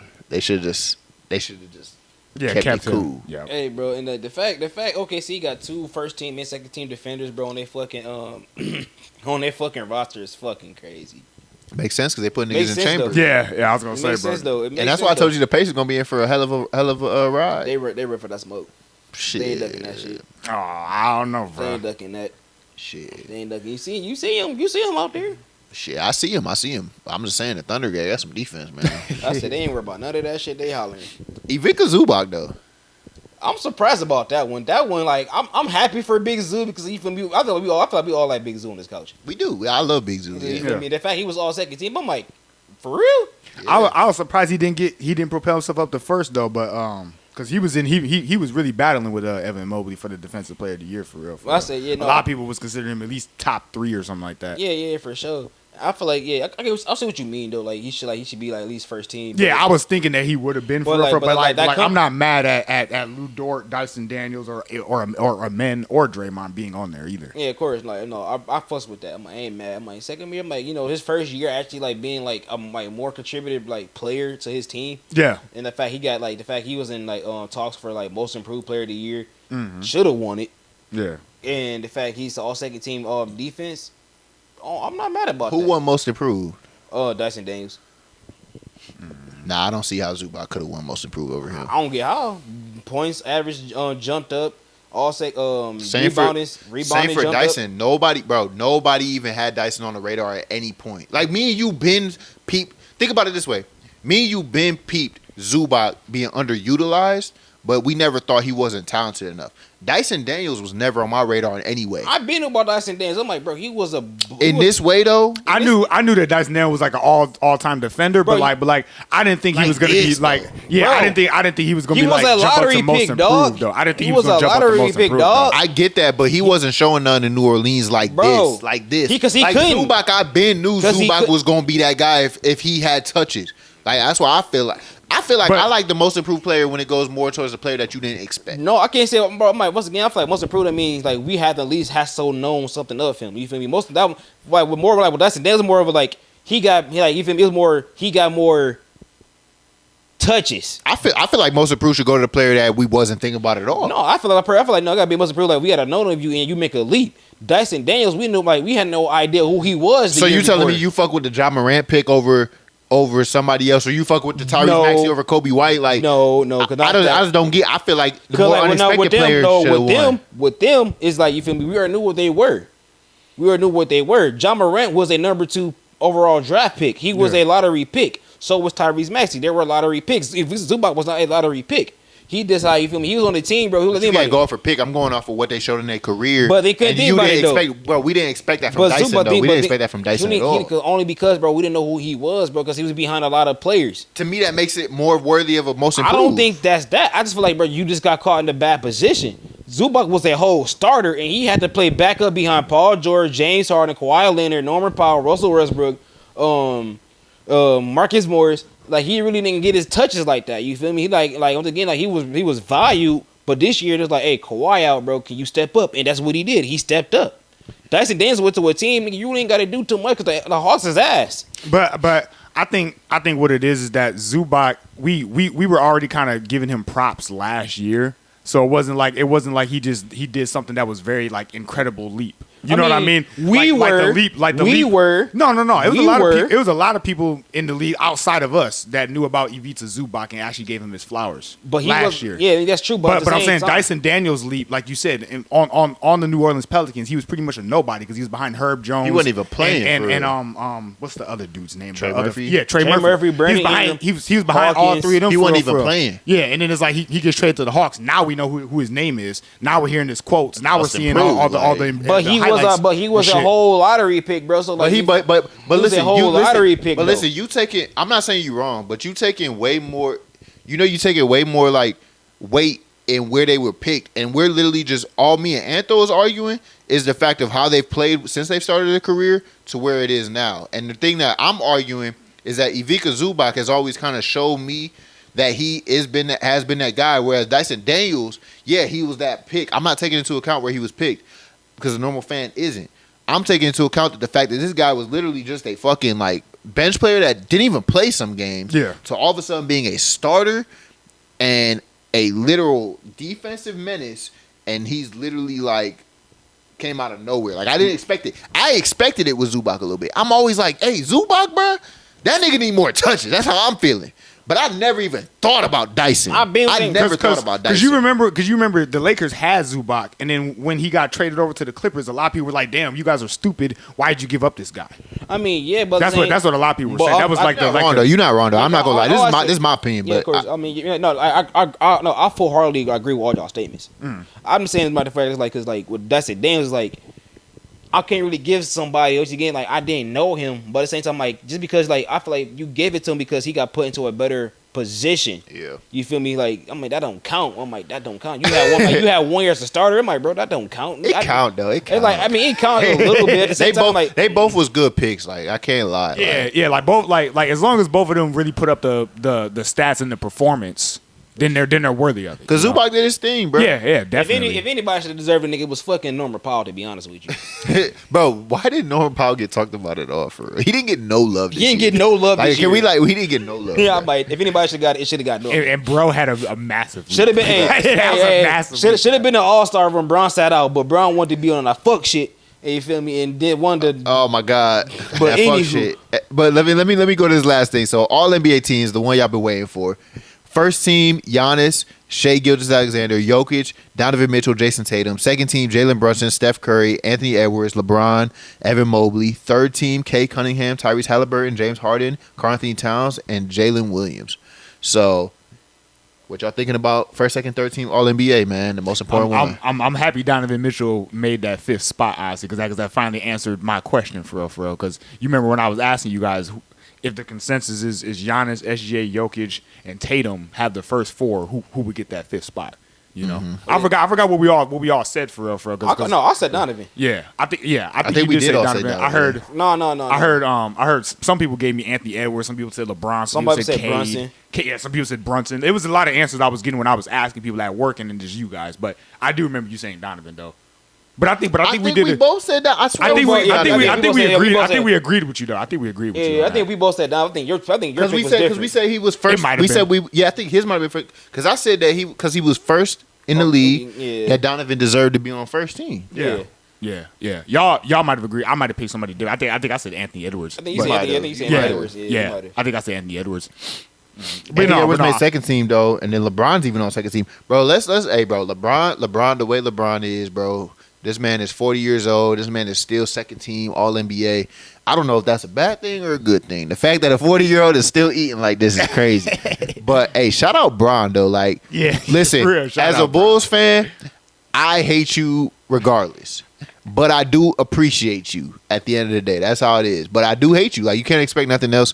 I hate you as a basketball player. I think you're a great person, but I hate you as a basketball player on the court. Like, I'm like, oh man, it's lessened over time. Like, over time, I've appreciated his greatness You more. got to. Like, Yeah. But you know, as a Bulls fan, I'm just like, fuck this nigga. Like, Jordan the GOAT. He beat my team ass when we had D Rose. Fuck this nigga. Like, you can understand why I hate on him, but I do appreciate him. I understand his greatness, and you know, I'll be sad when he's gone and stuff like that, retired and stuff. Yeah, but ain't gonna but man, shout out to him being second team. Like, that's still impressive for a man. Still That's running 40 with years old. Still 40 running years with the old. young dog. Still running with him. He said on that Netflix thing. I don't know if y'all watched that. He feel like he the best shape. I mean, Anthony Edwards proved that wrong, but he said he felt like he was best in shape. You feel me? So Yeah. shout out Brown, bro. I mean, he's a different breed. He's a different breed. Ain't gonna lie to you, bro. After the pod, bro, I got some stuff I want to talk about y'all about the whole like GOAT debate real quick. But I ain't gonna do it on the pod because we ain't this. Yeah, That can turn into a whole thing. I hate GOAT debates. That can whole thing. But after the pod, I got some shit to share with y'all because my uncle actually put me on to like some shit like some like different. That's what I love about people's perspective about sports because it's always different and you're always like open up to hearing different things. That's why I like about sports debates because it's like something you didn't see, somebody else brought it to your attention, and you're like, oh, I didn't think about it that way. But yeah, though, shout out to Bron, bro. You feel me? Like, you know, got us to the third seed out west, being how old as he is. You feel me? Talking about in the best shape of his life. Even though Anthony Edwards did kind of G-check him a little bit. He did. He's doing that to everybody. I'm really curious though if he was gonna do that to Steph because I feel like Steph. I don't know, bro. Steph a different breed. Steph ain't going for that. Bro, Steph a different breed. Steph Like, ain't going for none of that. Steph ain't about to go for none of that. it's just harder to stop a nigga that can shoot. At the end of the day, like, it's just hard, bro. Like, nigga can shoot. Because sometimes even if you play good defense, the shot go in. That's all the way talking about, bro. That's my thing, bro. Anthony Edwards, bro. Hold on. You want to go up there, bro? Want to check a 40-year-old LeBron James, nigga? How about you check a SGA? Can you do that? Check that, nigga. He got you down 2-0. You know what the thing is? The thing is with the Thunder, everybody be talking about check SGA. Bro, they got so many threats. Like, they got so many threats. That's getting off. And then you know what it is? Their defense is so good that it creates extra possessions for them on offense. Yeah, That's why someone like Shai is so damn efficient because they getting stops on the other end. That's a momentum shifter. Bro, defense is the most biggest momentum shifter, bro. I don't care what nobody say. When you get a big block or a big stop, that kills the offense of the other team, lowers their morale. They can't come back and stop Shai. Yeah. And that's why defense win championships. I know people be hating that quote and shit. It's true though, bro. true. When you really get a stop, bro, a motherfucker like Shai, you come down with a little bit more swagger on that midi. You come down with a little bit more swagger when you blow by that motherfucker on the perimeter. So it's different. And Shai rolling with some different shit on his team, bro. That boy got stoppers. Dort Chamber, Caruso. He got mugs that's on there clamping. They ain't even make all defensive teams, but we know they some defensive dogs. You got J-Dub, Case and Wallace. You feel me? Man, like for real. You got the other J-Dub. So the Thunder got two people on this first and third team. I mean, we got Evan Mobley second team. That's solid. That's solid. Cavs got two people. It's really that even makes it more crazy that the Cavs lost. I swear. Shout out Kay Cunningham. I mean, the Pistons' rise was amazing. Yup. And he was a big part of that. He deserves third team for sure. Yep. I'm not mad at any of these picks, man. Yeah. For real. I just find it real funny, bro, that how like only one player from the all first team is in the conference finals.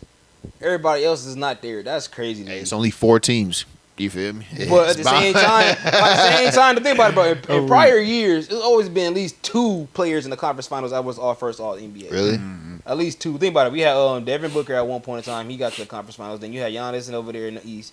Then you feel me? Then you had you know what? Ain't about to do that, bro. That's a lot of fucking thinking. Yeah. But but I do like the fact J Dub made third team. I do fuck with that because he did it all star, all defense. Then fuck around and made it to third team all NBA. He lucky them boys beat the Nuggets. That boy name would have been the first one on the trade block. I know how the NBA go. We would have been talking shit about him for sure. I know how the NBA go. Oh, God, they would have had that boy up. Like, hey, should the Thunder trade J-Dub? Hey, should KD go back? Hey, should Giannis? They can put a package together with J-Dub. Takes a bit like they'd have been all over that. Oh God, I'm like, all you do is sit there and joke around, and make TikToks. Oh God, they the Zest leader. You know, I saw that boy TikTok. That boy, they got the little lazy hand. Oh, we just That boy, What you call it? Lazy hand. What's it like? Wait, like how it look? You know what it is. You know what it is. That mother when you catch yourself standing there too long, your hand a little droopy and stuff. Little droopy. You like catch yourself like you like. Yeah. You feel me? Like your wrist a little bit limp. He little, you know, feel me? They say, yeah, man, yeah. I fuck with him though, like I ain't gonna lie, like, fuck with him though. shit. You feel me? No, I ain't gonna lie to you, bro. Like I rewatched that one with him, the other Jalen Williams, that one. The Asian one. I was like, the Asian one is crazy. That nigga blazing. Really blaze. Easy. He look it. He look like blazing. it, dog. I saw that TikTok with him and him, like the both of them. Like, I said, I ain't done my end. That's kind of. Hey, bro, come on, bro. Move on, bro. I had to look at. I had to like side a little bit. I'm like, yeah. I'm crying, bro. I like I'm like, I'm not saying nothing. Enjoy your fun. Yeah. Enjoy your fun. Do what you do, bro. You make millions of dollars to play in professional basketball. Hey. I'm just a nigga on the couch with a microphone. Hey, the next contract that Shai about to make, I just want to read these numbers out for y'all real quick because I that's just seen actually that shit, crazy. I sent it to somebody and we was just like raving all that shit. So let me see. Where is it? Where's the fucking screenshot? Okay, so if he signs an extension in the summer of 2026, his next 5 years, $65.5 million, $70.7 million, $75.9 million, $81.2 million, $86.5 million. Total 5 years, $379.8 million. It'd be the largest extension in NBA history. Damn. Could you imagine what you do with that money? Like, I'm just saying, like, I he's just making what, 70 some mil? He gonna be making 86. plus. He gonna be making 86 in the 5th year. Wow. Can you imagine? I'm just saying. That's when y'all crazy. have kids, y'all kids gonna be making 120 million per year. Yeah, bro. If they made it, you feel me? That's the new days, bro. That's the new age. Facts. Bro. Jordan was over here making 23 total. I swear. Jordan had to get the $2 billion off the mud. He had to get endorsements and shit. Man, Him and Magic Johnson. hey, that 2025 money go different.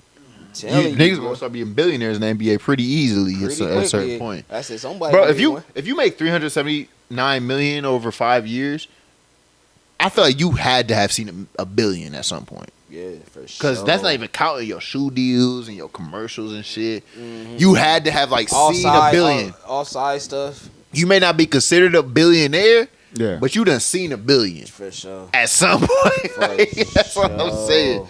Hopefully Shai stay healthy. He get that bag because that's Oh God, hope he get that shit too, bro. That's crispy. That's fuck you money.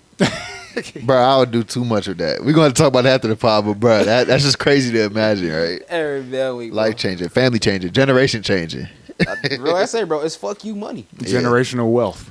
Facts. I put niggas on payroll with that. Yeah. Hey, I put niggas on payroll with that. No, that's Look, I want to help you out, but you gonna do something. I don't like that. It's like what you gonna do. That's like basically saying like, so what you gonna? I mean, what you gonna do for it? No, it's about 5 niggas that can get whatever they want. First of all, obviously my mama, my dad, and shit like that. But listen, when you get past them 5 people and shit, listen, look, you ain't gotta do too much, but you can at least be my manager, nigga. You can at least manage me. You feel me? No, you can at least do something. Hey, no, bro. Shit. I feel like I hate a nigga who make that much money. Personally, I think I hate a nigga who make that much money. Bro, if I was making like 500 mil. And I was just like, Daddy, if I was like, Daddy, I just want you to just manage my money, bro.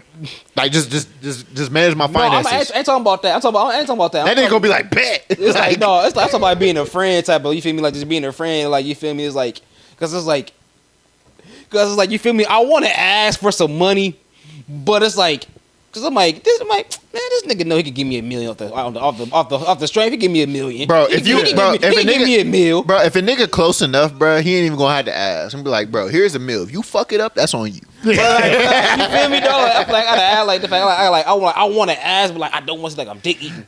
Nigga, look, if you gotta ask, I feel like if you know a nigga that's making that much money, if you gotta ask, then you probably ain't really that nigga friend. No, I mean, because like, a nigga probably would have been zelled you some shit. Oh no, of course. I'd have been like, here's $1 million, bro. Go get a house. I'd have been zelled a nigga. I'd have tried to help niggas get like properties or something. I'm talking like before, like that shit even happened. Like what's like y'all know y'all locked in with each other. I'd have been zelled it. But it's like, but like before nothing, like before they even get the contract, before even like the ink even dry on the paper, I'm like. You can't ask. You can't ask. I was like, I can't ask. You can't. I can't ask. But I'm like, but nigga, you about to get that money. You know you can give me $1 million, right? You can't. You sound like that uncle. That one uncle. That shitty ass uncle. Yeah. Like, remember what I did for you, Yeah, nigga? yeah. I like all the shit I did for you. Yeah. All the times you asked me. You remember. Hey, come on, bro. Don't you know what I'm talking about? You know the time. You know I took you to McDonald's. Like you go to like you said, Uncle. Like, I give you, bro. You want a Happy Meal? I give you a Happy Meal. Remember that? He was like what? Like 5 years old. I think that was my sister. Nigga, give me some money. At that point, nigga. I'm not about to sugar some shit with you, nigga. Give me some money. I don't like give me some fucking money. I don't think that was me. I don't give a fuck. Give me the money. Give me the money. So look at my shoes, nigga. I gotta bump my toes up to make them fit. Yeah, nigga, my big toe poking out the front. Nigga, goddamn. I heard on my ass. Nigga, they been calling me about this goddamn car. Yo, ain't getting this shit back. Man, yo, auntie been beating my ass. Nigga, come on, nigga. You can change that shit. It's like that scene from Lottery Ticket. He's like, I'm broke, nigga. You was like, kid, bro, let's go to the strip club, make a ring. You remember that shit, bro? That was Charlie Murphy. Yeah, Charlie Murphy, bro. It's like I go make it rain. I'm weak, bro. Y'all crazy as fuck. Hey, man. Hey, bro, so wrap this shit up. So Giannis after the Bro, I'm gonna watch that movie, bro. That movie, I gotta watch that. Okay. Go ahead, go. Who, nigga, who? Giannis after the Umpo and the Bucks in their recent meeting, both are expressing desire to Cancel this nigga. Bro, figure it out, bro. To figure out what they need to do to make this team a championship competitor team. And if not, do y'all think Giannis is low-key wasting his time trying to figure out if the Bucks can make this team a contender again? Yeah, bro. Cause it's like they've already done failed to actually improve the roster over a course of years, and even when they were in a better position to do it, they still didn't do shit. So I think at this damn point, this run with Giannis has run its course, and I think he should be looking to move elsewhere. I think it's a complete waste of time to be sitting there trying to reconcile and try to, move scraps around and shit like that, trying to get him a comparable roster or something that's at least competitive, at least just to get beaten probably the second round. I think it's a waste of time. He's what, 31 now or something like that, 31 somewhere in there. Not even that. I don't think he probably isn't he like 30? 31, something like that, I believe bro? he's like 30. Yeah, 30. Yeah. I said, I'm like, he a young 30. Yeah. I mean, at this damn point, bro, in a couple of years, bro, he gonna start to really regress. You'll start to see it. Listen, I think I saw this coming a little bit because Damian Lillard was somebody that left, and he didn't really want to. And when he did, the grass was not greener. That boy career is probably over at this point in terms of like him ever winning a championship. He's gonna go down as one of them great players that we never win a chip. So seeing Giannis on a team with a player like that, I could see where he gets advice, and he's probably like, hey, listen, the grass ain't always greener. Sometimes you want to build through. I was about to say that. And stick with the team. I could see where Giannis looks at it, and he's like, yo, I'm in the East. The East, Jason Tatum is gone. Mm. Maybe we can run this thing back. Maybe we can work through the margins and get something here. And I can see the logic in that. You feel me? I can see the logic in where it's like, yo, the Celtics aren't going to be a threat next year. Maybe we can do something. But I also look at, okay, what the fuck are y'all adding, though? Because, like, you have no tradable draft picks for real. You have no, players that's really going to, like, improve drastically. Like, you got players that you know who they are for the most part. Yeah. Your rookies are mostly second-round talents. It's not going to be somebody, it's Giannis will be putting a lot of faith in players on the team and the organization to stay with them. And I don't think nobody would be mad if he left. I'll never shit on a player that wants to stay loyal and shit like that. But for the Bucks, like, they really have no assets. So I do wonder, like, even if the Celtics aren't healthy, like, can y'all even do anything? I mean, y'all can't even beat the Pacers, and the Pacers look amazing right now. Yeah. So, yeah, we can not be worried about the Celtics, but the way the Pacers looking in the East, them might be the big dogs next year. And y'all ain't never beat them. So I'm really wondering, and y'all don't have Dame. for a whole year. So basically, whole next season's probably cooked for Giannis anyways. So then I almost go back to it. I'm like, yo, is this posturing? Is this cap? Like, is this all cap? Or are they just trying to keep Giannis trade value high? Because what we saw with Damian Lillard, he requested one team and one team only. Now, as a business major, bruh, that is a dumb choice. Damian Lillard, I always thought, made the dumbest choice to tell publicly that you want to go to the Miami Heat and the Miami Heat only. First of all, you kill your team's chances of being able to have leverage over other teams where they can be like, oh, we got this team offering something, so y'all got to give us a little bit more. You killed the Portland Trailblazers' leverage. The Heat feel like, look, we can get them for pennies on the dollar. When in reality, all you're doing is you making Portland Trailblazers like, yo, we not about to give you Damian Lillard for some bullshit, bro. Like, we'll go trade him to Milwaukee. Fuck y'all. You feel me? It's still Damian Lillard at the end of the day. So that's where you kill your leverage. So I'm almost looking at it with Giannis is like, bro, is he just like, is this posturing to where they're like, yo, we're cool. We had a meeting. We met up. Giannis want to come back. So you keep his trade value high, and now you can go ship him off to a team like Houston and take Alperen Sengun or take Jabari Smith, or you can trade him to Thunder and take a Jalen Williams and stuff like that, because his value always stay high. So as a business, and with my business mind, I'm thinking like, yo, maybe this is just posturing, because I don't really see how staying with Milwaukee is the best choice. Maybe it's the most loyal choice, but I don't see how it's the best choice for his career. Mm-hmm. And mostly, I'm saying this because Damian Lillard has an Achilles injury. Yeah, he's a prime example, but also he has an Achilles injury. Next year is cooked. If Damian Lillard was healthy, maybe I could see your logic in keeping this shit together and rolling together, and the Celtics are gone. But Damian Lillard is going to miss next season, bruh. Thanks. So it's like, you almost are basically already forfeiting next year. I'm just wondering, like, I don't know, bruh. I still believe that this is cap, and we could possibly see him on a new team next year, bruh. Yeah, like, that's how I feel. You said about a new team, bro. I was talking to this dude, like my dude Kane, like a couple of days ago. He's talking about like trading like Jason Tatum for Giannis. I'm like, what? I'm like, that don't make no sense. Then I thought about it. I'm like, shit, if Dame already hurt and JT gonna miss a big chunk of the year, who give a fuck if you're really like, if you're the Boston Celtics, you can get Giannis Antetokounmpo for Jason Tatum and some picks. You give a fuck. At least when you're Milwaukee, you get a younger talent and Jason Tatum, and you're gonna have like, so that you're basically already saying you're already in the process of reconstructing your team anyway. That's not as that sounds crazy as fuck, but it's not as crazy as you think. I don't see the Celtics doing it, but I think the Bucks would do it. Yeah, it's it's not crazy. You think, especially if Al Horford does decide to retire from Boston, and you have issues with Kristaps Porzingis with his health. I mean, I wouldn't say like it's not that crazy as you think about it, but yeah, bro. I mean, I would say, nigga, I'm like, first off, you're Giannis, bro. Look at Dame. Dame is a prime example of trying to stay low to the growing. It's like low to the soil and not having shit figured out, especially like a low, like a small, like basically like, you know how Dame was a big fish in a small pond. Mm. Basically, like Giannis is in Milwaukee. He's a big fish in a small pond. Yeah. Nobody wants to go to Milwaukee.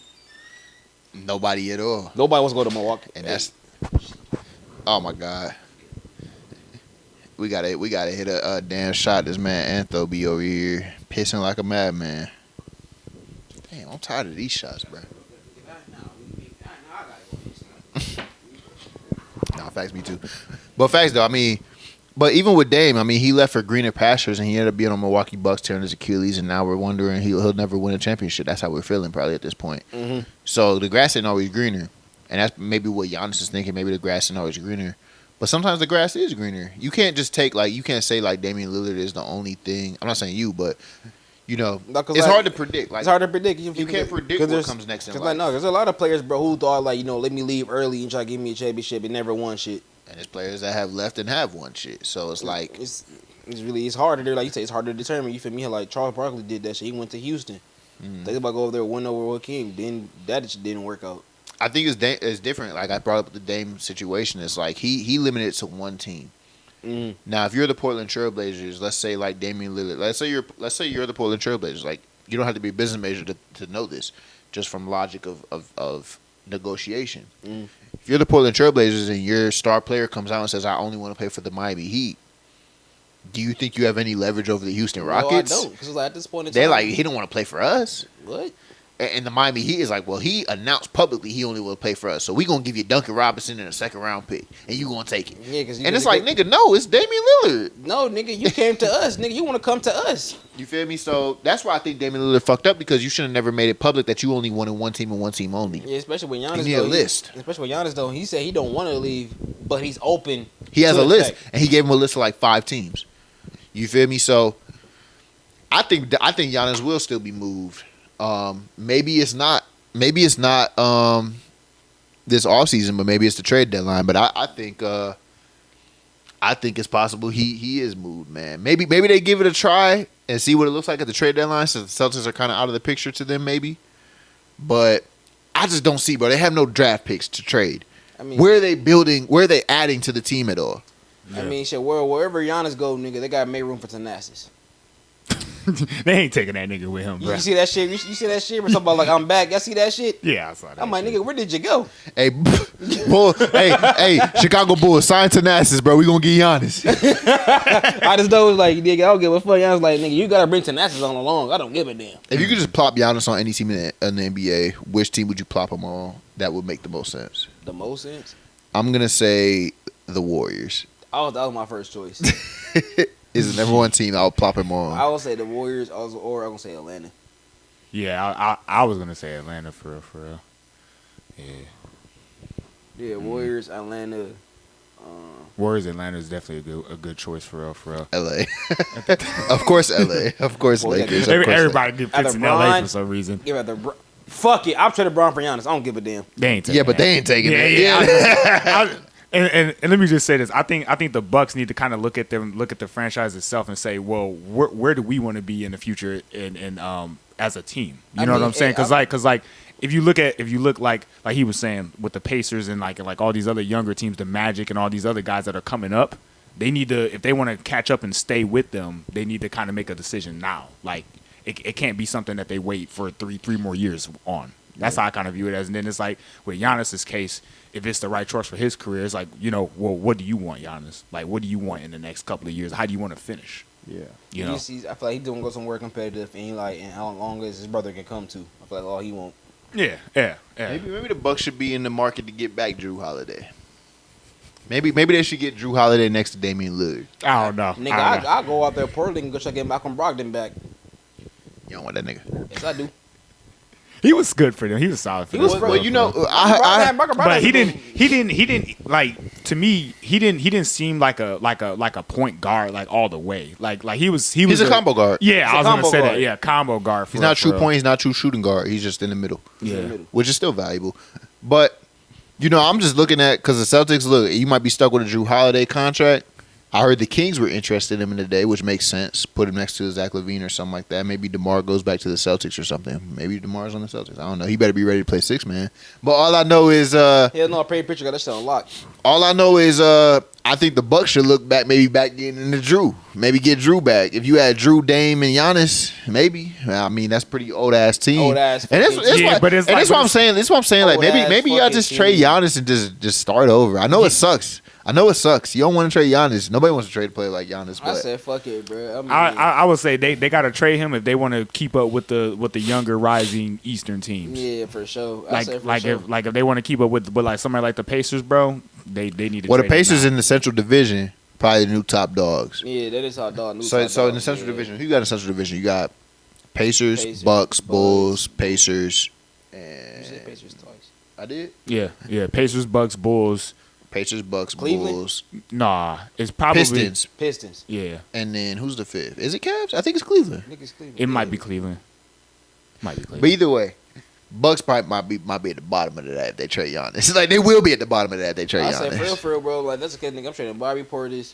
Bobby Porter's a free agent. Oh shit, then Brooke Lopez. Yeah, Damn, Brooke Lopez is a free agent. Yeah, Damn, they don't nigga, even who, got to Gary work. Trent Jr. left and or AJ Green. That's what I'm saying. Yeah, That's it. And AJ Green got a team option. They can actually let him go too. What the fuck? They ain't got shit. Bobby offered. Portis has a team option, and Brooke Lopez is a straight out. Or no, Bobby Portis has a player option, so he has the decision if he wants to leave or not. But Brooke Lopez is Brooke what, Lopez is straight up unrestricted, They need to get rid of him anyways. Shit, and that's the thing. But who you replacing him with? Shit, somebody. vet minimums. Vet minimums. I A don't vet. know. A vet. Dayron minimum. Sharp. They're on shirt. Clay Capella. Fuck it. Yeah, Clint Capella, right? Clint Capella. Hell no, Giannis. Robert Williams, not. He not even no free agent, Hell man. no, you need a shooter. You need a shooter. If y'all get Brook Lopez, I'm gonna tell y'all right now that's an L. It's an L. I'm like, bro. First of all, That nigga's gonna be over the hill. At the next team he go to is done. Yeah, done. yeah. He gonna be looking like Mark Gasol in his like last year. And that'd be the same sign if the Lakers get. Yes, Mark Gasol. When the Lakers got Mark Gasol, his nigga was over the hill. Yep. If they get Brook Lopez, it's gonna be over the hill. I don't know why niggas want to advocate. Maybe he make more sense for the Warriors because he can shoot, and maybe he don't even start. But the Lakers, if that's their number one target for a big, sayonara. Y'all niggas ain't making nothing in the playoffs. oh no, bro. I already said peace of mind playoffs this thing. I already said that. Y'all need to get Clint Capella. That's your best prop, best choice. I said nigga Luka in the lab right now, so I ain't Maybe Day'Ron Sharp. If y'all get a Day'Ron Sharp, that might be y'all best I choice. said shit, but Luka in the lab working out right now, bro. You feel me? So Hey, we got Zach Collins. I ain't worried. I know y'all don't want Vooch, but we got Zach Collins. You want to take some Zach I'll Collins? take Zach Collins. I'll take Zach Some Jalen Smith. You feel me? You got it. I'll take all that shit, bro. You feel me? No deal. Whoa. Anyways, y'all got anything else to add, man? We gotta end that. Y'all got anything else to add, man? Nah, man. Nah, nothing. All right. Well, I'm pressing the ONBA, bro, like the all season right now. So all right, I feel it. Well, like, subscribe, hit the notification bell to stay up to date with all of our new episodes that we dropping every weekend, man. We appreciate y'all for real. Follow us on our social media, Instagram, TikTok, Hoops Legion. Like I said, we appreciate y'all listening and vibing with us. As you already know, I'm Vaughn. I'm Antho, aka the internet's biggest hater. yeah, this is Davion Haliburton. He added the Halley. He added the Halley. Hey, there's something out of the last name Bird hitting right now. So like, let me go ahead and join that bandwagon, bro. You feel me? I'm okay. I'm Haliburton adjacent. Okay.